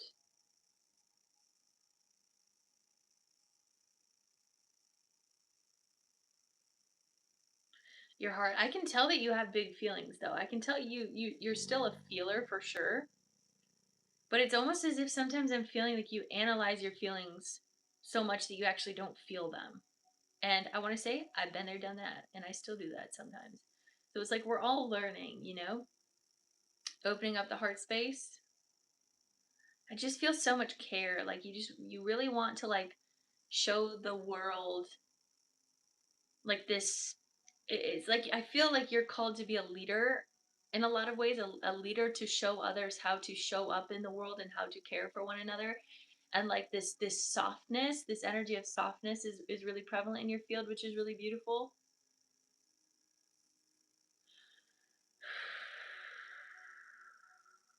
Things in the lower heart, it feels like there was some wounding around being a soft child or being an emotional kid. There's some wounding around that, therefore it pushed you into being logical, is what I'm feeling. It pushed you kind of out of your body and into your head, because that's as if what society wanted of you as a young boy. And now, you know, Gaia, or this mother, this cosmic mother energy, is calling you back into your body, calling you back into your root.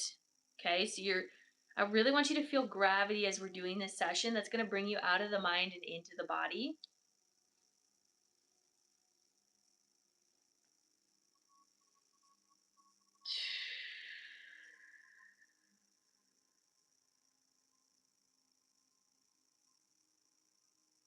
I feel a lot in the solar plexus. This feeling of insecurities. There's a lot of insecurities here. We want to acknowledge them and open them up so they can release. Insecurity about not being enough is what I'm feeling. In whatever capacity that looks like. You know, if we get into that mentality that we're not enough, we'll always find a reason to be not enough.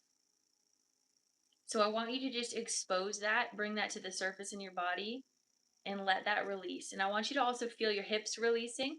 Really notice the relaxation in your hips.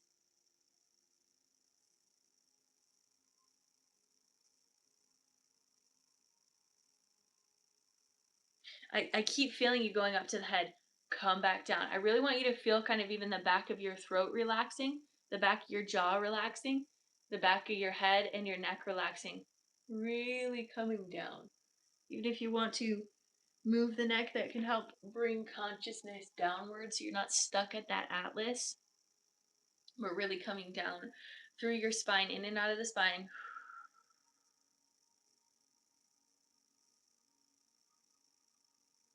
Opening deeper with the solar plexus. Okay, the back of the solar plexus, I really want you to feel the back of the solar plexus like opening up. You could even kind of curve the back of your spine a little bit to feel it opening.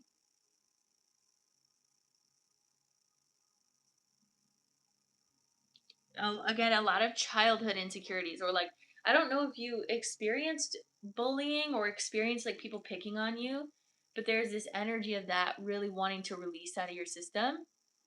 I keep feeling something in my throat as I'm talking about this too. The solar plexus and the throat are opposite of each other, but I feel this thing of almost being silenced, not really able to speak what's in your body or what's in your heart, like this feeling of being silenced. I don't really like it. There's a lot of release in here. Okay.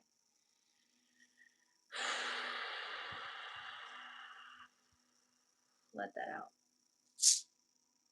Just give your body permission to just release right now. It's very stuffy in here. Very stuffy in the solar. And I just keep having to swallow, like, ugh. There's a feeling here that's coming up. It could even be almost like emotions that are wanting to come up. Like this feeling of like almost about to like cry up here and then having to be like, nope, I can't cry. That would make me weak. That feeling, right? That's kind of what I'm feeling. I want you to really allow any of these emotions and these frustrations of being hurt or being wounded as a child, the innocence. Throat and solar needs work, of course. I feel that. The innocence of your inner child, allow that version of you to be sad. Allow that version of you to be upset right now. Bring that to the surface.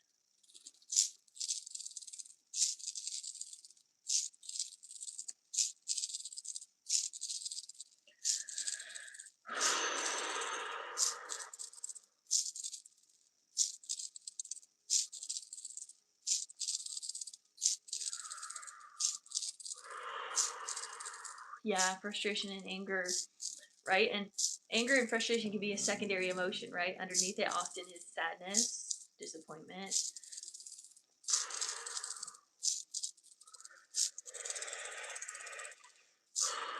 But there's something they're saying, cry for the little version of you. So anytime there's a moment where you feel like you want to cry, give your body full attention and full permission to let that come forward now, because anytime you're allowed to cry now, it is crying for or allowing liberation of your inner child. It is a complete like renewal of your emotional body when you give yourself permission to cry. And I know that it can also be hard if you're logic minded, which I actually also am very logic minded.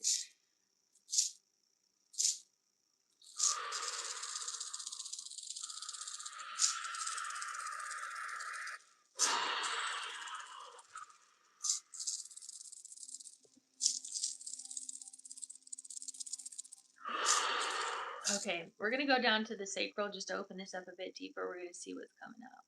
So again, I'm seeing the father wound, I'm seeing a mother wound, I'm seeing sibling wound. Like there's this energy of just feeling alone in the world that I'm feeling from you. There's like, who could I turn to? The only person I could turn to is myself, but I'm also in some way disappointed in myself. As it felt, there's this energy of loneliness that I'm feeling in your womb. And I want you to bring your adult version of self into your womb, and I want you to just give a huge hug to that inner child. And as you're hugging the inner child, I want you to feel the divine coming around you, like the divine mother is like how I like to perceive her, coming around you, just giving both of you a big hug and just feeling so loved and cared for. Just feeling this warmth in your womb. As you're doing that, I want you to just release anything else that is not in alignment with that type of warmth or unconditional love. Any type of injury or insecurity that has come through the womb, let that release down in through the root, out through the root, through the hips, thighs, back of thighs, knees, back of knees, shins, calves, ankles, feet, and allow it to just drain, releasing old energy out through the earth. So again, coming into that womb space, just really feel into this almost new memory of just being loved and cared for by self.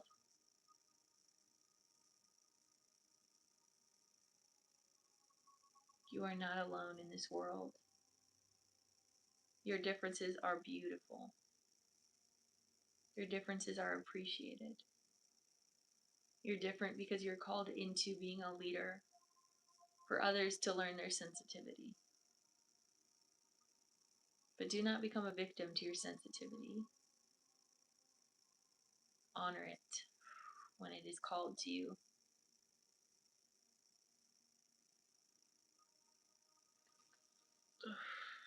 Okay, going down to the root. Opening the root deeper.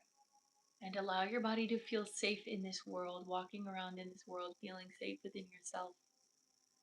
Feeling safe to be all of you, feeling safe to feel your emotions, feeling safe to be fully present in your body, to not overthink anything, to know that you are exactly where you need to be in this journey. You're not too far ahead and you're not too far behind. You're exactly where you're meant to be, and that is enough. That is enough. That is actually more than enough. It is perfect. Understand that perfection of your own timeline, bringing more light down through the crown, third eye, throat. We're going to open the throat here a bit more. I do feel like your body wants to sing.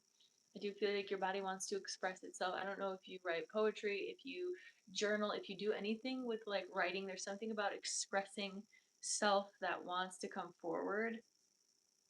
Don't be limited by societal standards of expression. Express however feels good to you.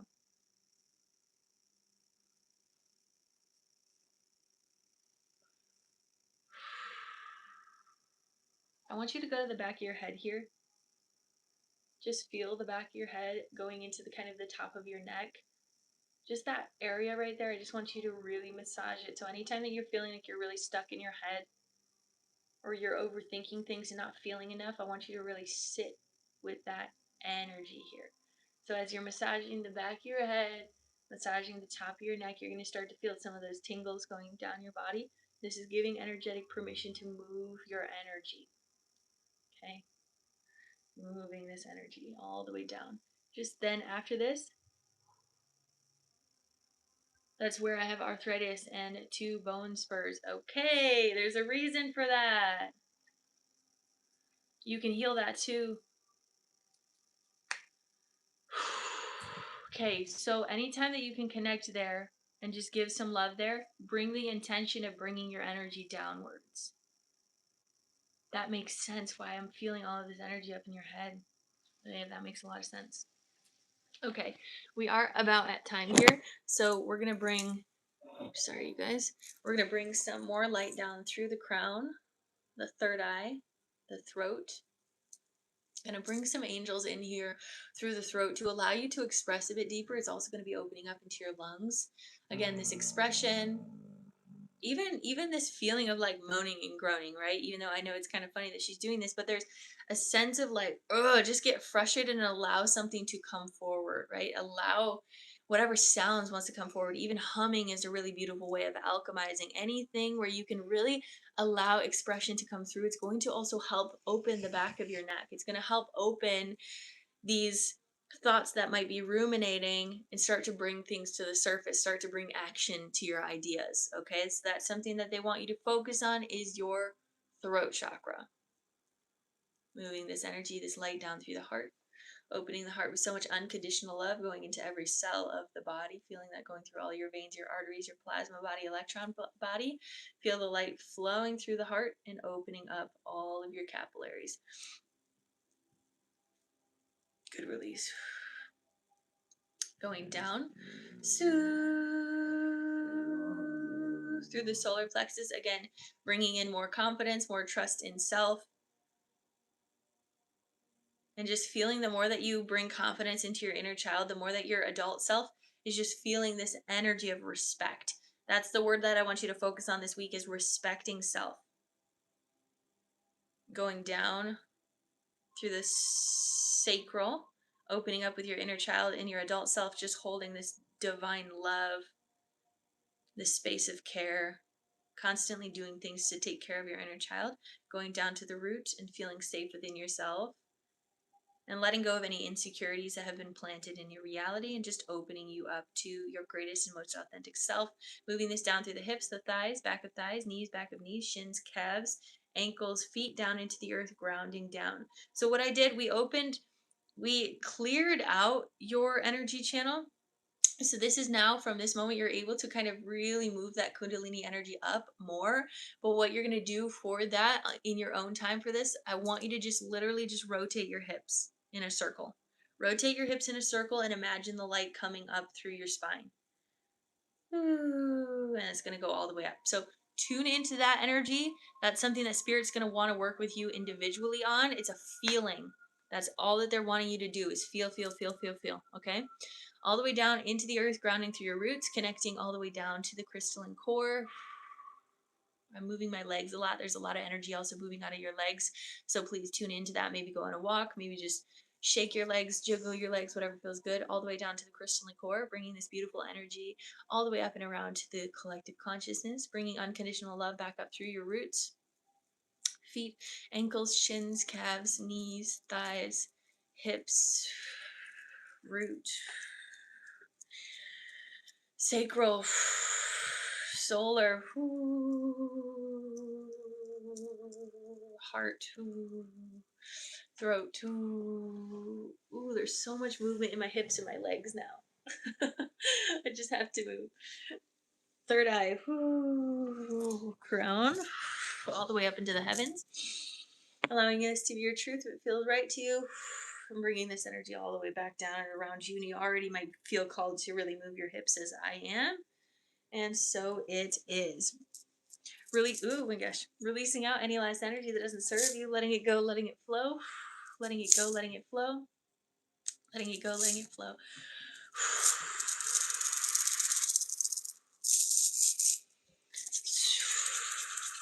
Bringing unconditional love into every cell of your body, illuminating from the inside out, appreciating the love, the joy, the peace, the bliss, the honor of being alive here in this present moment. Bringing golden light energy all around your aura, keeping you safe, standing, protected. Bringing abundance all the way through you and into the collective consciousness field as we all shift together. Take a deep breath in.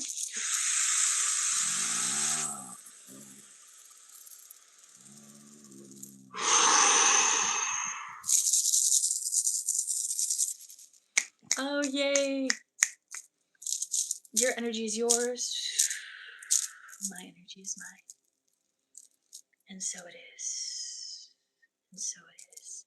Yeah, you're on a really beautiful trajectory, okay? So feel into your hips, feel into expression, feel into the back of your head, and just really focus on releasing. So that's what I'll say for those last couple chunks of energy. Thank you so much, Matthew, for letting us tune in. I know that a lot of other people probably in this session could appreciate that message as well. So appreciate you. Lots of beautiful stuff going on in this collective as always. I think the last session we have today, Sue, is Jessica. Do we have Jessica in the chat? Before we go into Jessica, just for next time, how much for healing like this on live? For a 15-minute session, it is 40. For a 25-minute session is 60. Intuitive, excellent. Okay, before we go into Jessica, I am going to literally have to move my hips because that energy right at the end just started flowing. So I'm going to have to move my hips real quick.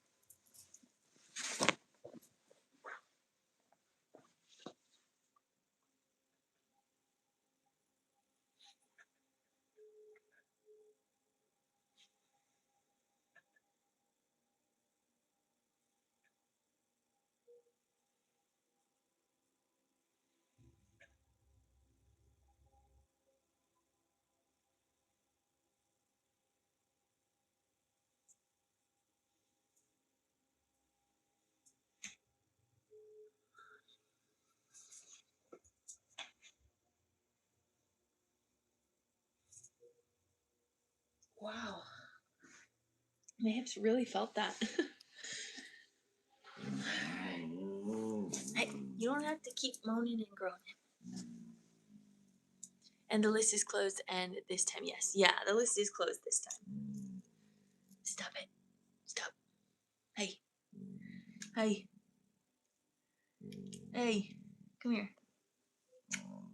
Hey. Are you done? Are you done? I love you too. I love you too. And always, I want to mention to all of those in here, as you might already know because I say this a lot, but you can always book a recorded session with me on my days that I'm not on live. That's when I'll do my recorded and my one-on-one sessions. So if that's something you're interested in, it is the same price for the recorded sessions. The one-on-one sessions are a little bit of a different price, but I will just change the energetic timeline so that when you're watching it, it's kind of when I'm tuning into your energy. And yeah, that's what I have for that. You can watch those as many times as you want. And Goosey, are you all done? Thank you. All right, Jessica said intuitive. Let's get into this last session for today. Sue.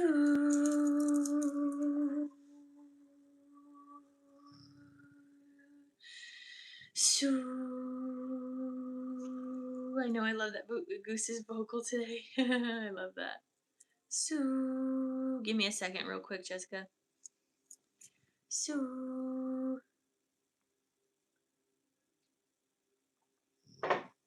Sue. Sue.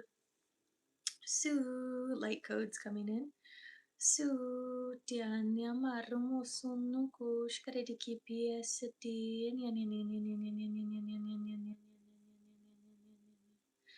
skono kwa rema muku kwa askarediki shk antaka rumu kwa itiamasu. They're saying really interestingly, don't judge other people's spiritual practice. So that's just coming forward.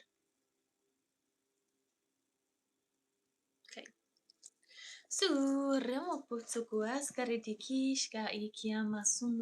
Yay, Lori. I'm glad. All right, let's tune in. Let me get my energy ready. We'll get started.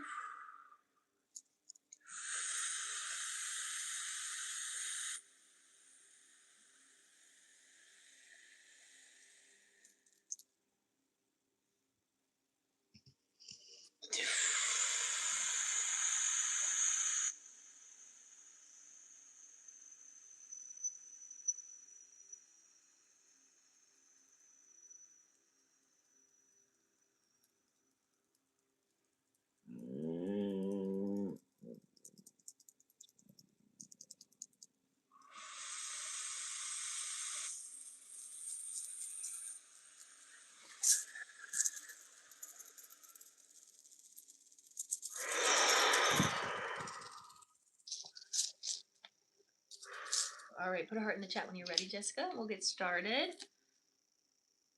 We'll do a little bit of collective session after this as well. So stick around and we'll have a little chit chat. Hand on heart, hand on belly. Let's take 3 deep breaths in together. Take a deep breath in.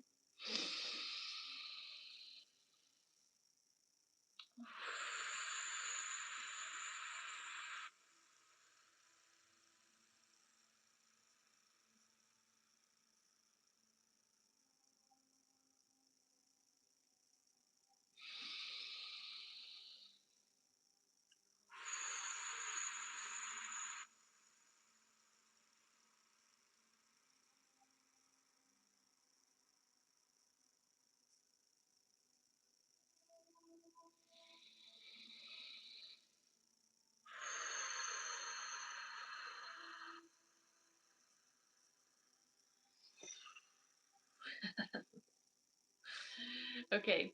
So they're saying that you're kind of in this stagnant or this lull of energy, and they're saying it's very intentional for you as you're kind of moving through a transition. And they're saying, hurry up and wait,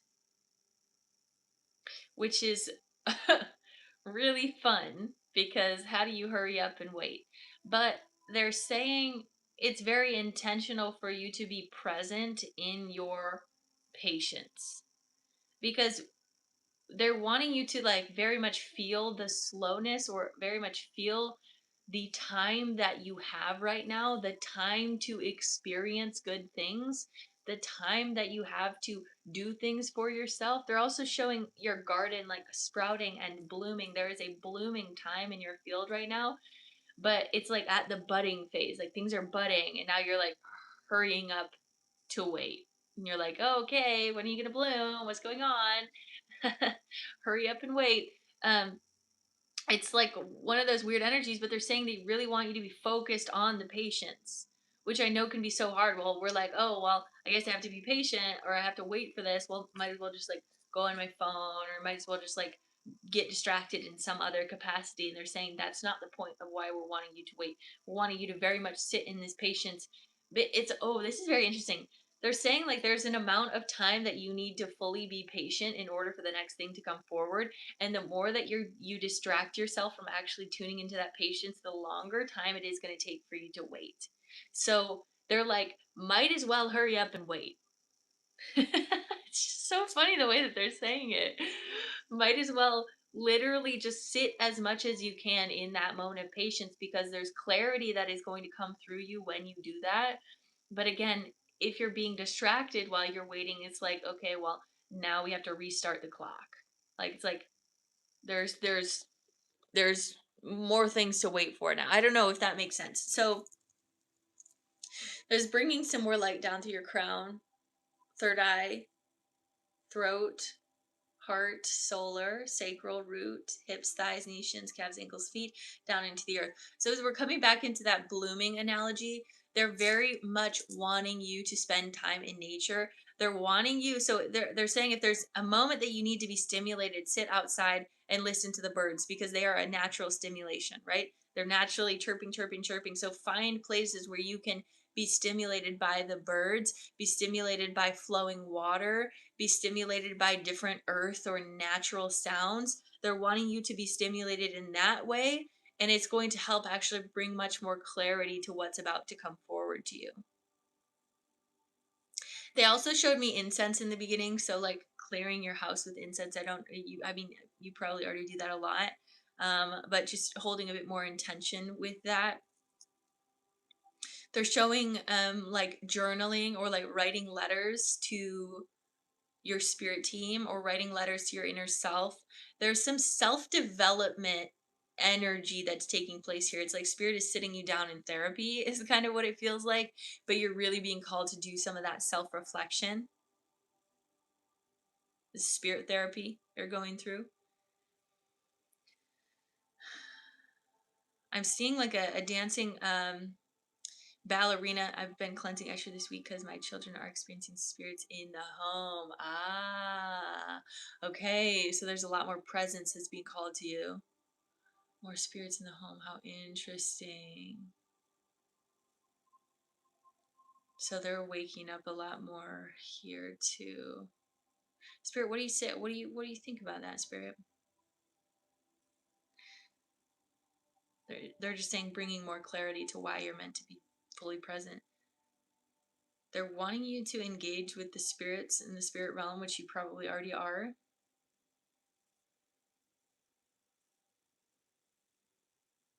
There's something about that. I can't quite put a finger to it.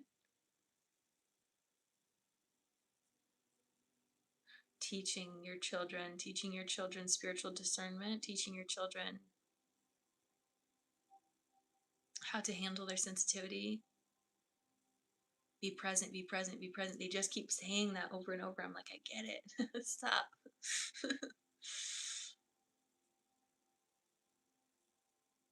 Hurry up and wait.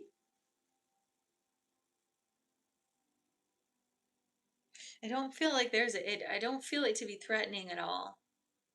It's more educational is what I'm seeing these spirits as being. They're like teaching your kids. They're teaching them something. Teaching them. I don't see them to be negative.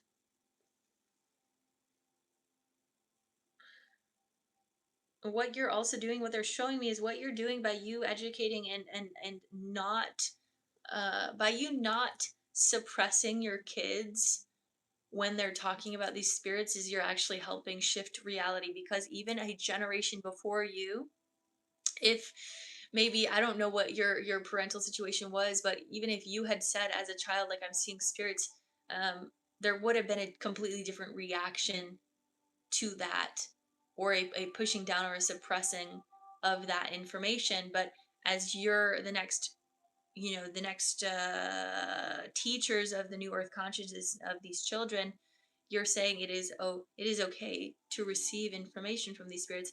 You do not need to subject them to push them down, or subject them to different standards, is kind of what I'm trying to say here. This energy is very interesting. It's like I'm getting like there's like a, not like a fogginess, but I'm feeling like static in your field. Like there's static. Something about the electromagnetic field. I suggest you almost work with magnets if you have magnets. There's a lot of static. Spirit is, there's like this interesting field around you. I literally feel like this staticky field around you. I don't see it as I don't see it as good or bad. I see it as very neutral. There's something like spirit is energetically uplifting you, or shifting your energetic field right now, and it can feel a little bit weird. You can feel almost subliminal. Then they're saying again, hurry up and wait. Oh, it's like the most it feels very unhelpful.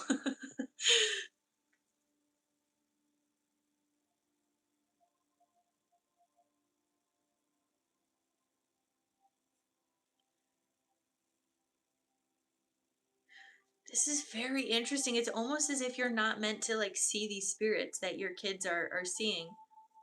But you're meant to like trust them and educate them. I'm not sure if you've been seeing them or not. This is very interesting. I can't figure it out. What is this energy spirit? Let me see. There's a lot of static. Yes, I feel that. They're definitely beginning cleansing. Actually, yes, yes, yes, yes, yes. I also feel something in your spine. Oh, this is so interesting. So they just keep saying be present. Spirit. So if you didn't hear that enough, be present. They're even sharing with me what I have been recently doing is I got this app called Opal, where it like turns off certain apps that I will click on normally when I'm like non-functioning as like a human. I'm just like on autopilot, and I'll click on these apps often and just like start scrolling, and then like an hour later I'm like, where am I? What did I just do? How did I get here? And it helps you kind of get out of autopilot. And so they're kind of wanting you to get out of autopilot, which is why they keep saying be present, because it's like be in your fullness. There's something, it feels like something about electronics in your field that are like weird. There's like this static. I can't understand it fully.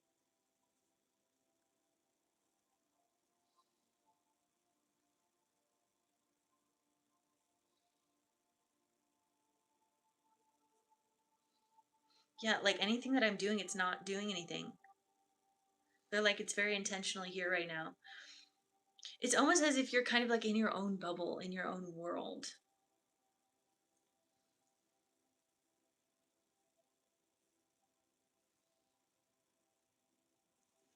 How do we lower this? They're saying it's not meant to be lowered right now.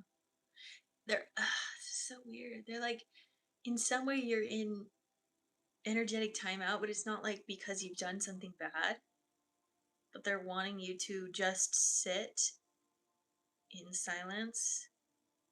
So even your team could be coming through less, or it could be harder for you to connect in with your team, or again the spiritual realm in general. And they're saying be human, be present. Oh my gosh. That's all they're gonna say this session. Yes, they're saying yes.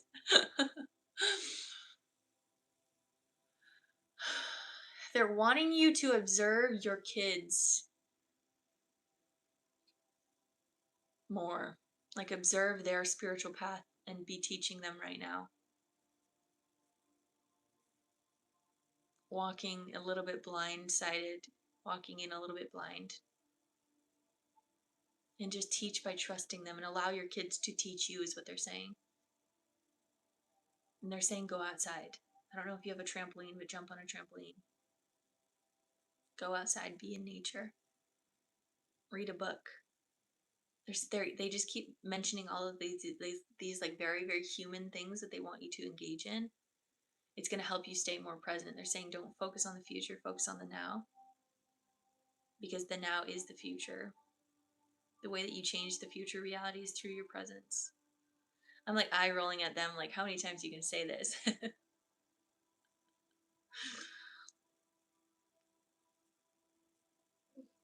I'm also seeing a petting farm for some reason. You guys could go on a little adventure this weekend, or something like that, where you just take them away from the home, or take them away from the regular routine, just kind of doing things using your free will in some capacity. Yes, they were like, ding, using your free will is very righteous right now, is what they're saying. No, my kids just asked for a trampoline though. Yeah. Yeah, okay, tune into that. Tune into that. I felt very stuck in a rest and relaxed state. Either so it's irking me. Why? They're saying that that I'm not meant to know the message for you, because I am already sharing the message, but I can't be the one to live it for you. They're saying you're the one that has to live it for you. And they're saying very intentionally that your rest and relaxation is not stimulation.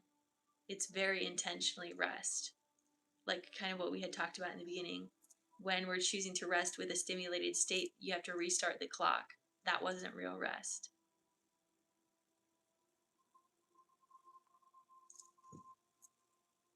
Like they're saying, turn off the music, even. Turn off the TV, turn off the background noise. You've got to fully reset. There's a full, because then they're showing me a tomb. Like you've got to fully die to that old lifestyle of constantly needing stimulation in order to function. Because you're also resetting your children's nervous system as well as you're doing this. So you've got to be present with yourself deeply.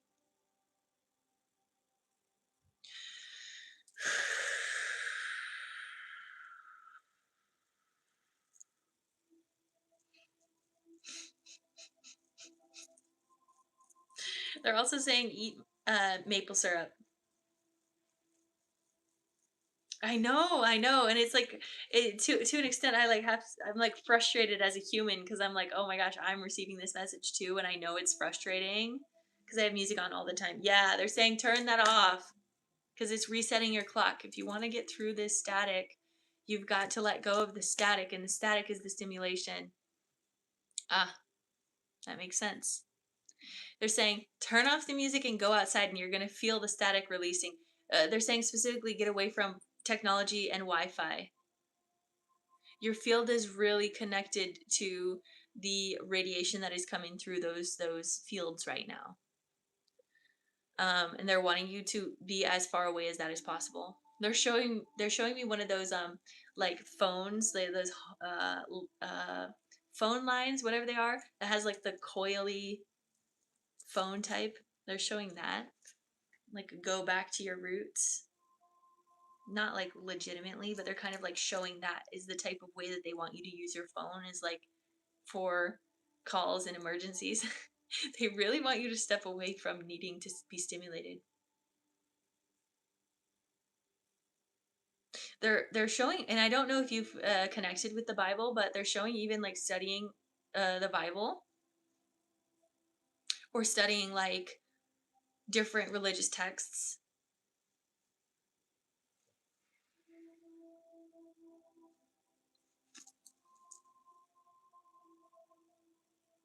Definitely feel seen right now.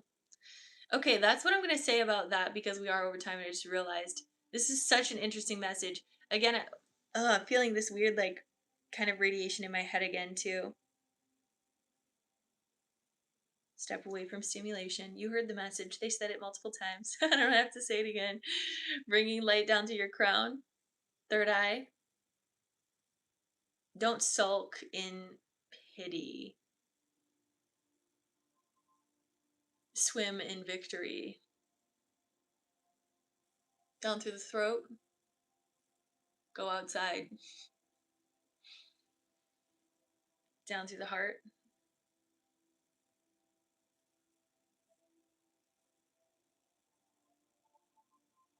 And allow yourself to be frustrated, but sit in that frustration with them. Like, talk to them. Don't just ignore it. Going down to the solar, sacral,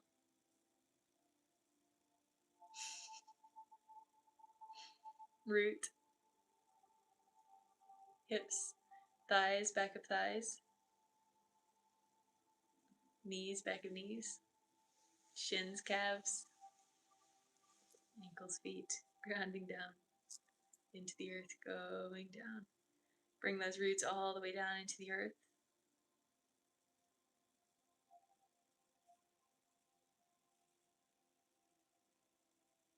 Really connect with Gaia here and clear your channel. So you might even start to feel some of that static releasing as you're connecting in.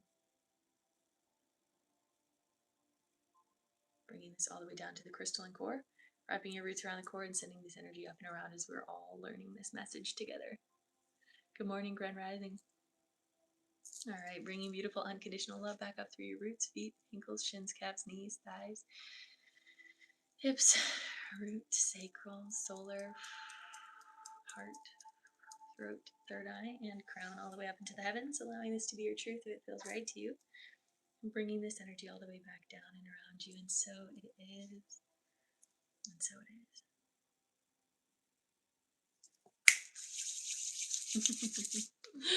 I'm grateful for you. All right, releasing any last energy that doesn't serve you, letting it go, letting it flow, letting it go, letting it flow, letting it go, letting it flow.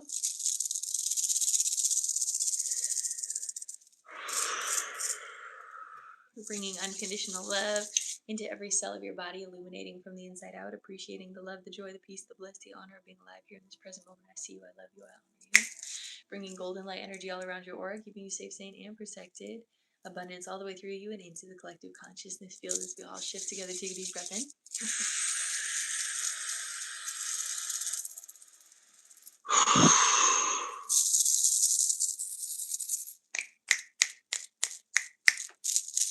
Your energy is yours. My energy is mine. And so it is. And so it is. There you go, beautiful souls. Yeah, we definitely all can learn from that for sure. I feel like all of us are experiencing that overstimulation, or these feelings of being radioactive in some capacity. Yay! So we're coming back into the collective. Let me know how everyone is feeling. My legs are wanting to move, wanting to wiggle. So let's see what else Spirit has to say for the collective right now. Let me know if anyone has any questions about anything, really. There's no No limitations. I just might not know all the answers. To dogma. Oh, wait, let me read this. My generation usually has trauma related to dogma. I've seen it a lot in Latin America. Kids don't have all the judgment that adults carry to protect ourselves from that trauma. For sure. For sure, for sure.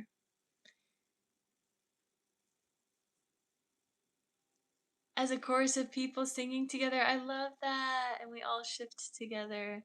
And we do. We do. It literally is. I love that so much. That makes me so happy. What a beautiful way of seeing that and feeling that. Suaria sunguaria monkonkwa. Tikiria romusunukushka. I do feel like the teams are getting sassy. There's a sassiness in the field. There's a sassiness in like the collective consciousness that's coming forward as many of the messages were connected with frustration and connected with being present. So I think that's like themes of today is be present with your frustrations and allow those frustrations to pass through you. And it just keeps going and I get dizzy. Okay. So one thing that you can do that I like to visualize is just see that crystalline core right there in the center. I want to say when I talk about the crystalline core, it's like a geode. So the center of the core also is like a hole. It's still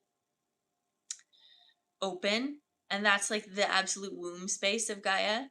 So it's a geode. I want you to understand that first.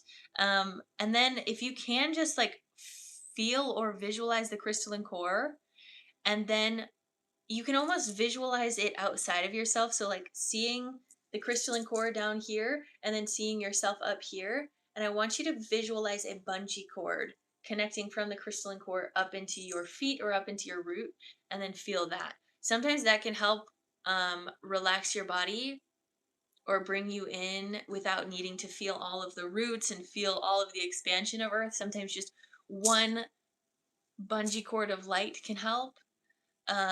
So it's less complicated. What else? The other thing that can help without needing to always connect to the crystalline core can legitimately just being connecting in with the electromagnetic field pulling on your root or on your body. So just feeling gravity can be another way of really rooting down. I try to see it as a destination, a solid place. Yes, I love that. Hecate and Isis have been coming into my energy. Yeah, for sure. There's a really strong rose activation that's happening on the planet right now. Really strong divine feminine awakening within all of us. So I really love that. It's really beautiful. Let's see. Any other advice for rooting into the crystalline core? Just don't overthink it. It's okay if you don't make it there. Just continue every day learning how to root in deeper, learning how to feel those roots growing more and more. And ultimately, you don't even have to get to the crystalline core. I just want you to get those roots deep into the earth and kind of still feel it pulling up. Last night I was dreaming I was in the Artemis and their orbs surrounding us inside of it. Oh, whoa. That's so interesting. Where was I at last night in my dreams? I don't know. I don't know where I was at last night. But the night before, something really funny happened. So I was in my dream, I was like talking to my friend. And then in the morning, he like texted me. And I was like, this is so weird. But I totally thought we already had this conversation in my dream. Like I dreamed you were there. And he was like, this is so weird because I had the same thing. And I thought that I had already texted you. But then I woke up and remembered that I didn't. And it was just like so interesting. We both like thought that we had already talked to each other, but it was in our dream that we talked to each other. So it was kind of fun. I've been having that a lot with like friends that I'm connected with. I'll see them in my dream, and then we'll be like, "Oh yeah, we were at the same place together." So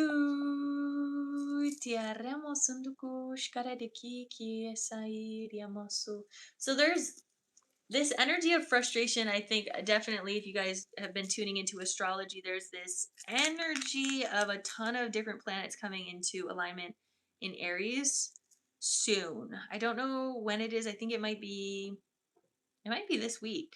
Does anyone else know in this collective?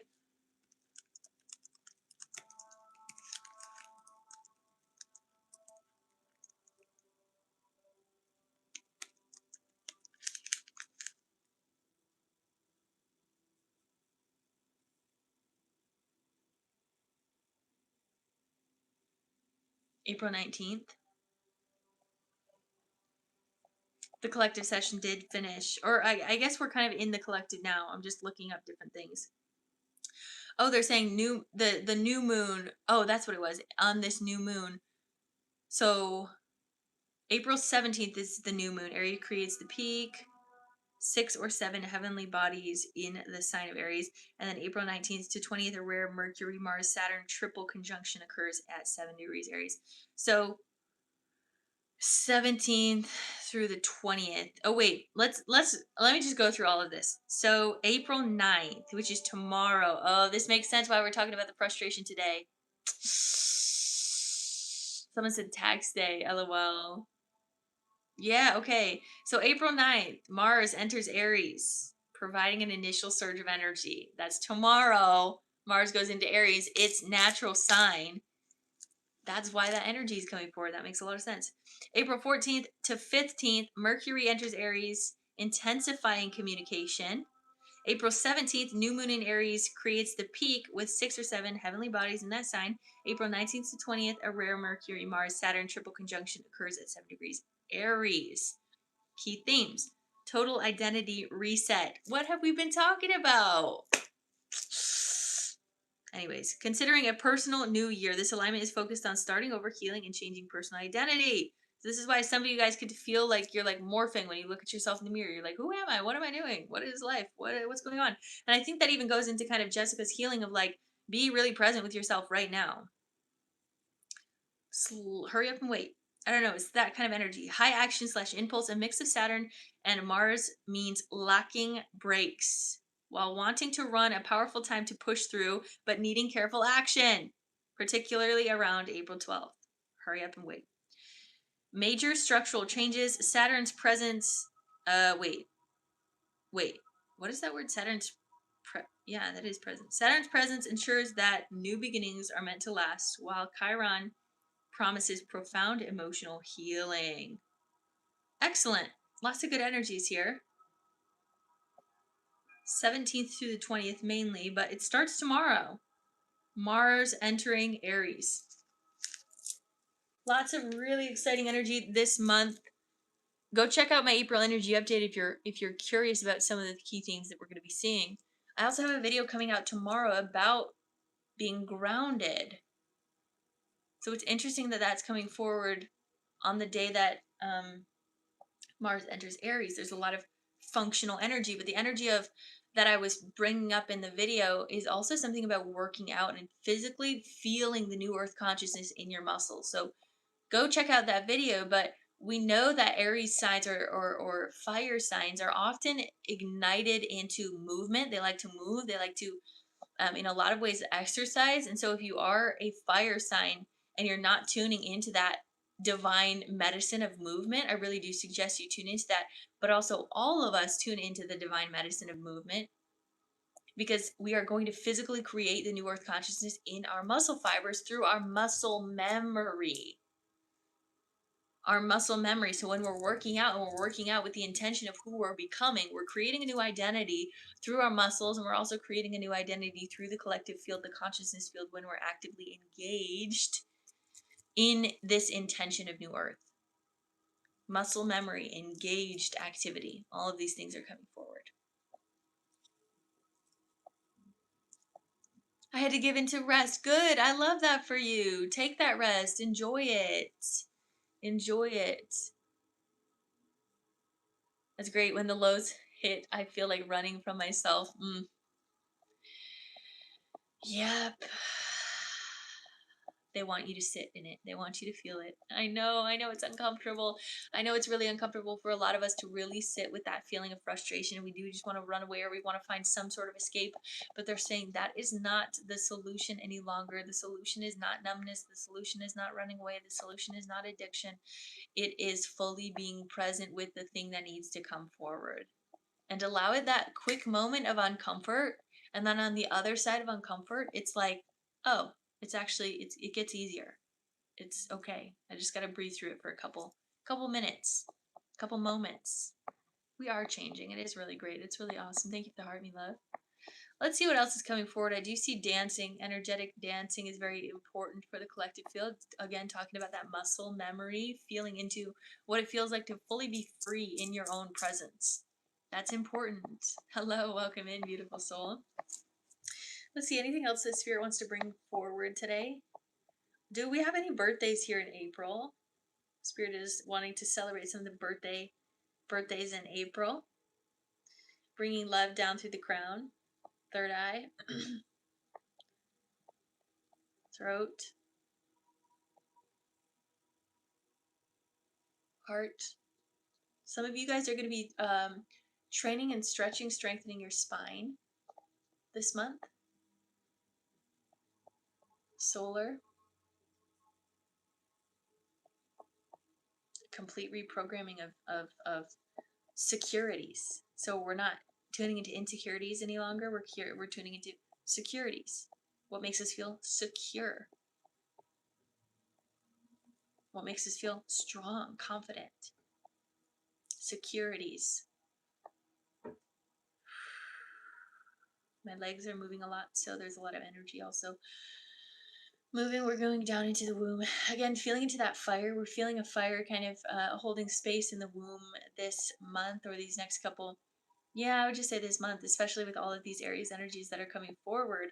Anything that is wanting to be ignited, tune in with the womb, tune in with the inner child, tune in with that creative portal, right? Where all of these energies in this Aries sign, Aries is the first sign of the zodiac, it's an ignition, it's a creation. So it's all igniting here in the womb spaces. We're all being called to create more, igniting you to take a step forward, divine aligned action coming through the field. So the things that you've been waiting to do, there's an ignition.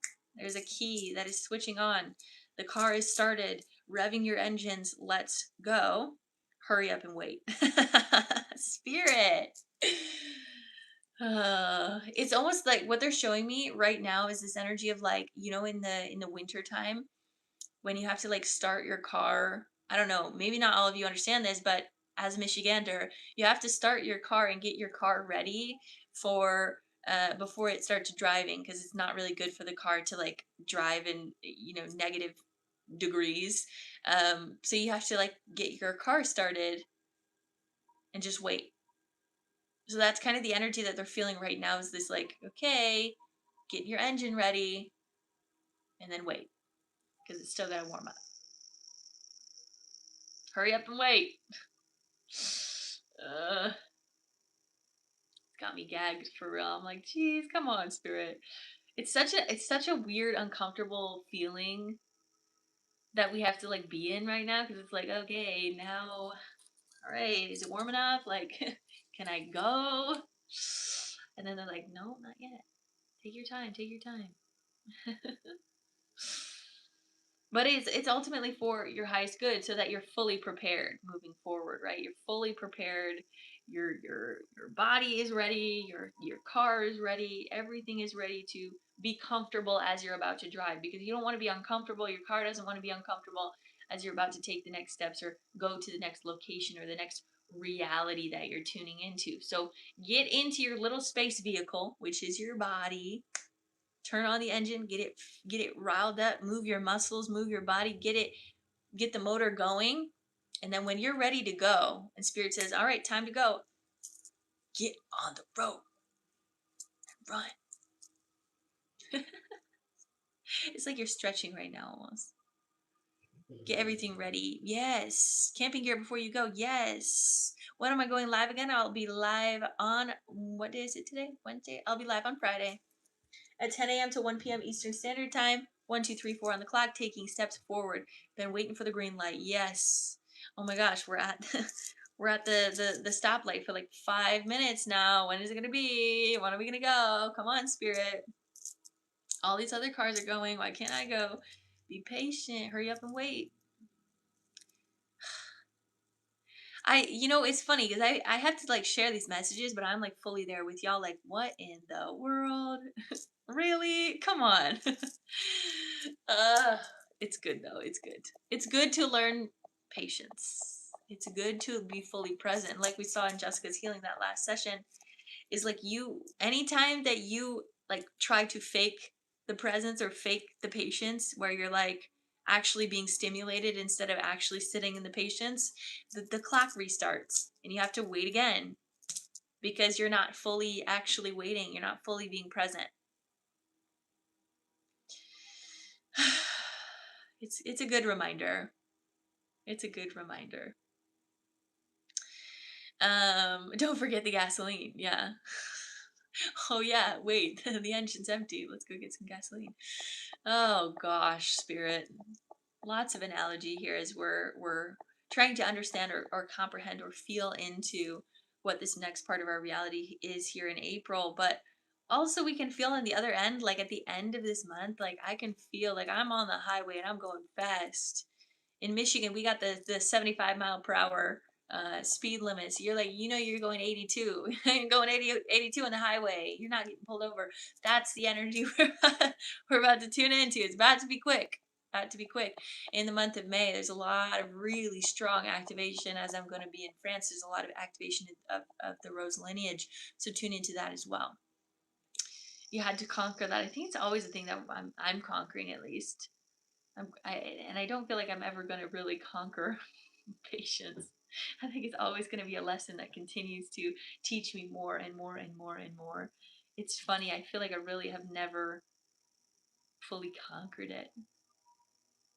Oh, I agree. It's going to be so beautiful. It's going to be so beautiful. So thank you guys for being here. I don't think I have anything else I want to share with the collective. Make sure to love on yourself today. Don't feel panicked though. Just feel like I've been recovering a while this time. Yes, I love that. So,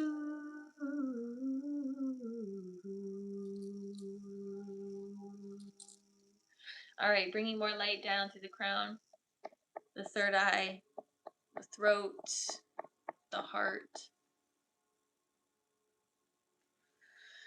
solar, sacral, root, hips, thighs, back of thighs, knees, back of knees, shins, calves, ankles, feet, going into the earth, grounding down, and visualize those roots however you need to. You don't have to go all the way down, but get in some way connected. Kind of visualize those roots curling around a rock, keeping you grounded. Whatever feels good to you, ground down. Feel Gaia. Feel Gaia loving on you. All right? Beautiful. For those that do want to go down to the crystalline core, feel connected to her. Go down to the core and send this energy all the way through you and all the way to the core, shifting human consciousness as we are all learning this deep presence of patience. Bringing unconditional love back up through your roots, feet, ankles. Oh, I love that. Shins, calves, knees, thighs, hips, root, sacral, solar, heart, throat, third eye, and crown, all the way up into the heavens, allowing this to be your truth if it feels right to you, and bringing this energy all the way back down and around you. And so it is, and so it is. Releasing any last energy that doesn't serve you, letting it go and letting it flow, letting it go and letting it flow, letting it go and letting it flow. You're so welcome. Thank you for being here, beautiful souls.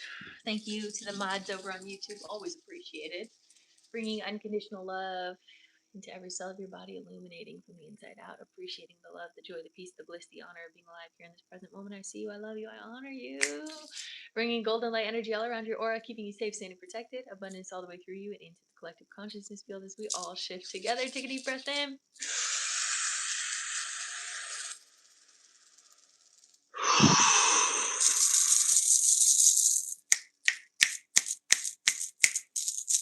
Your energy is yours. Woo. My energy is mine. So it is. You are so welcome, beautiful souls. Thank you so much for being here. I appreciate you always. If you did want to watch the rest of this video or this session, you can go over to my YouTube channel. Go check it out. It's pretty cool over there. I also have a video coming out tomorrow, so be there or be square. It's a really good message. It's pretty short, but it's impactful. So go check that out tomorrow. And I will see you guys on Friday. Bye. Mwah. Bye, YouTube. I appreciate y'all.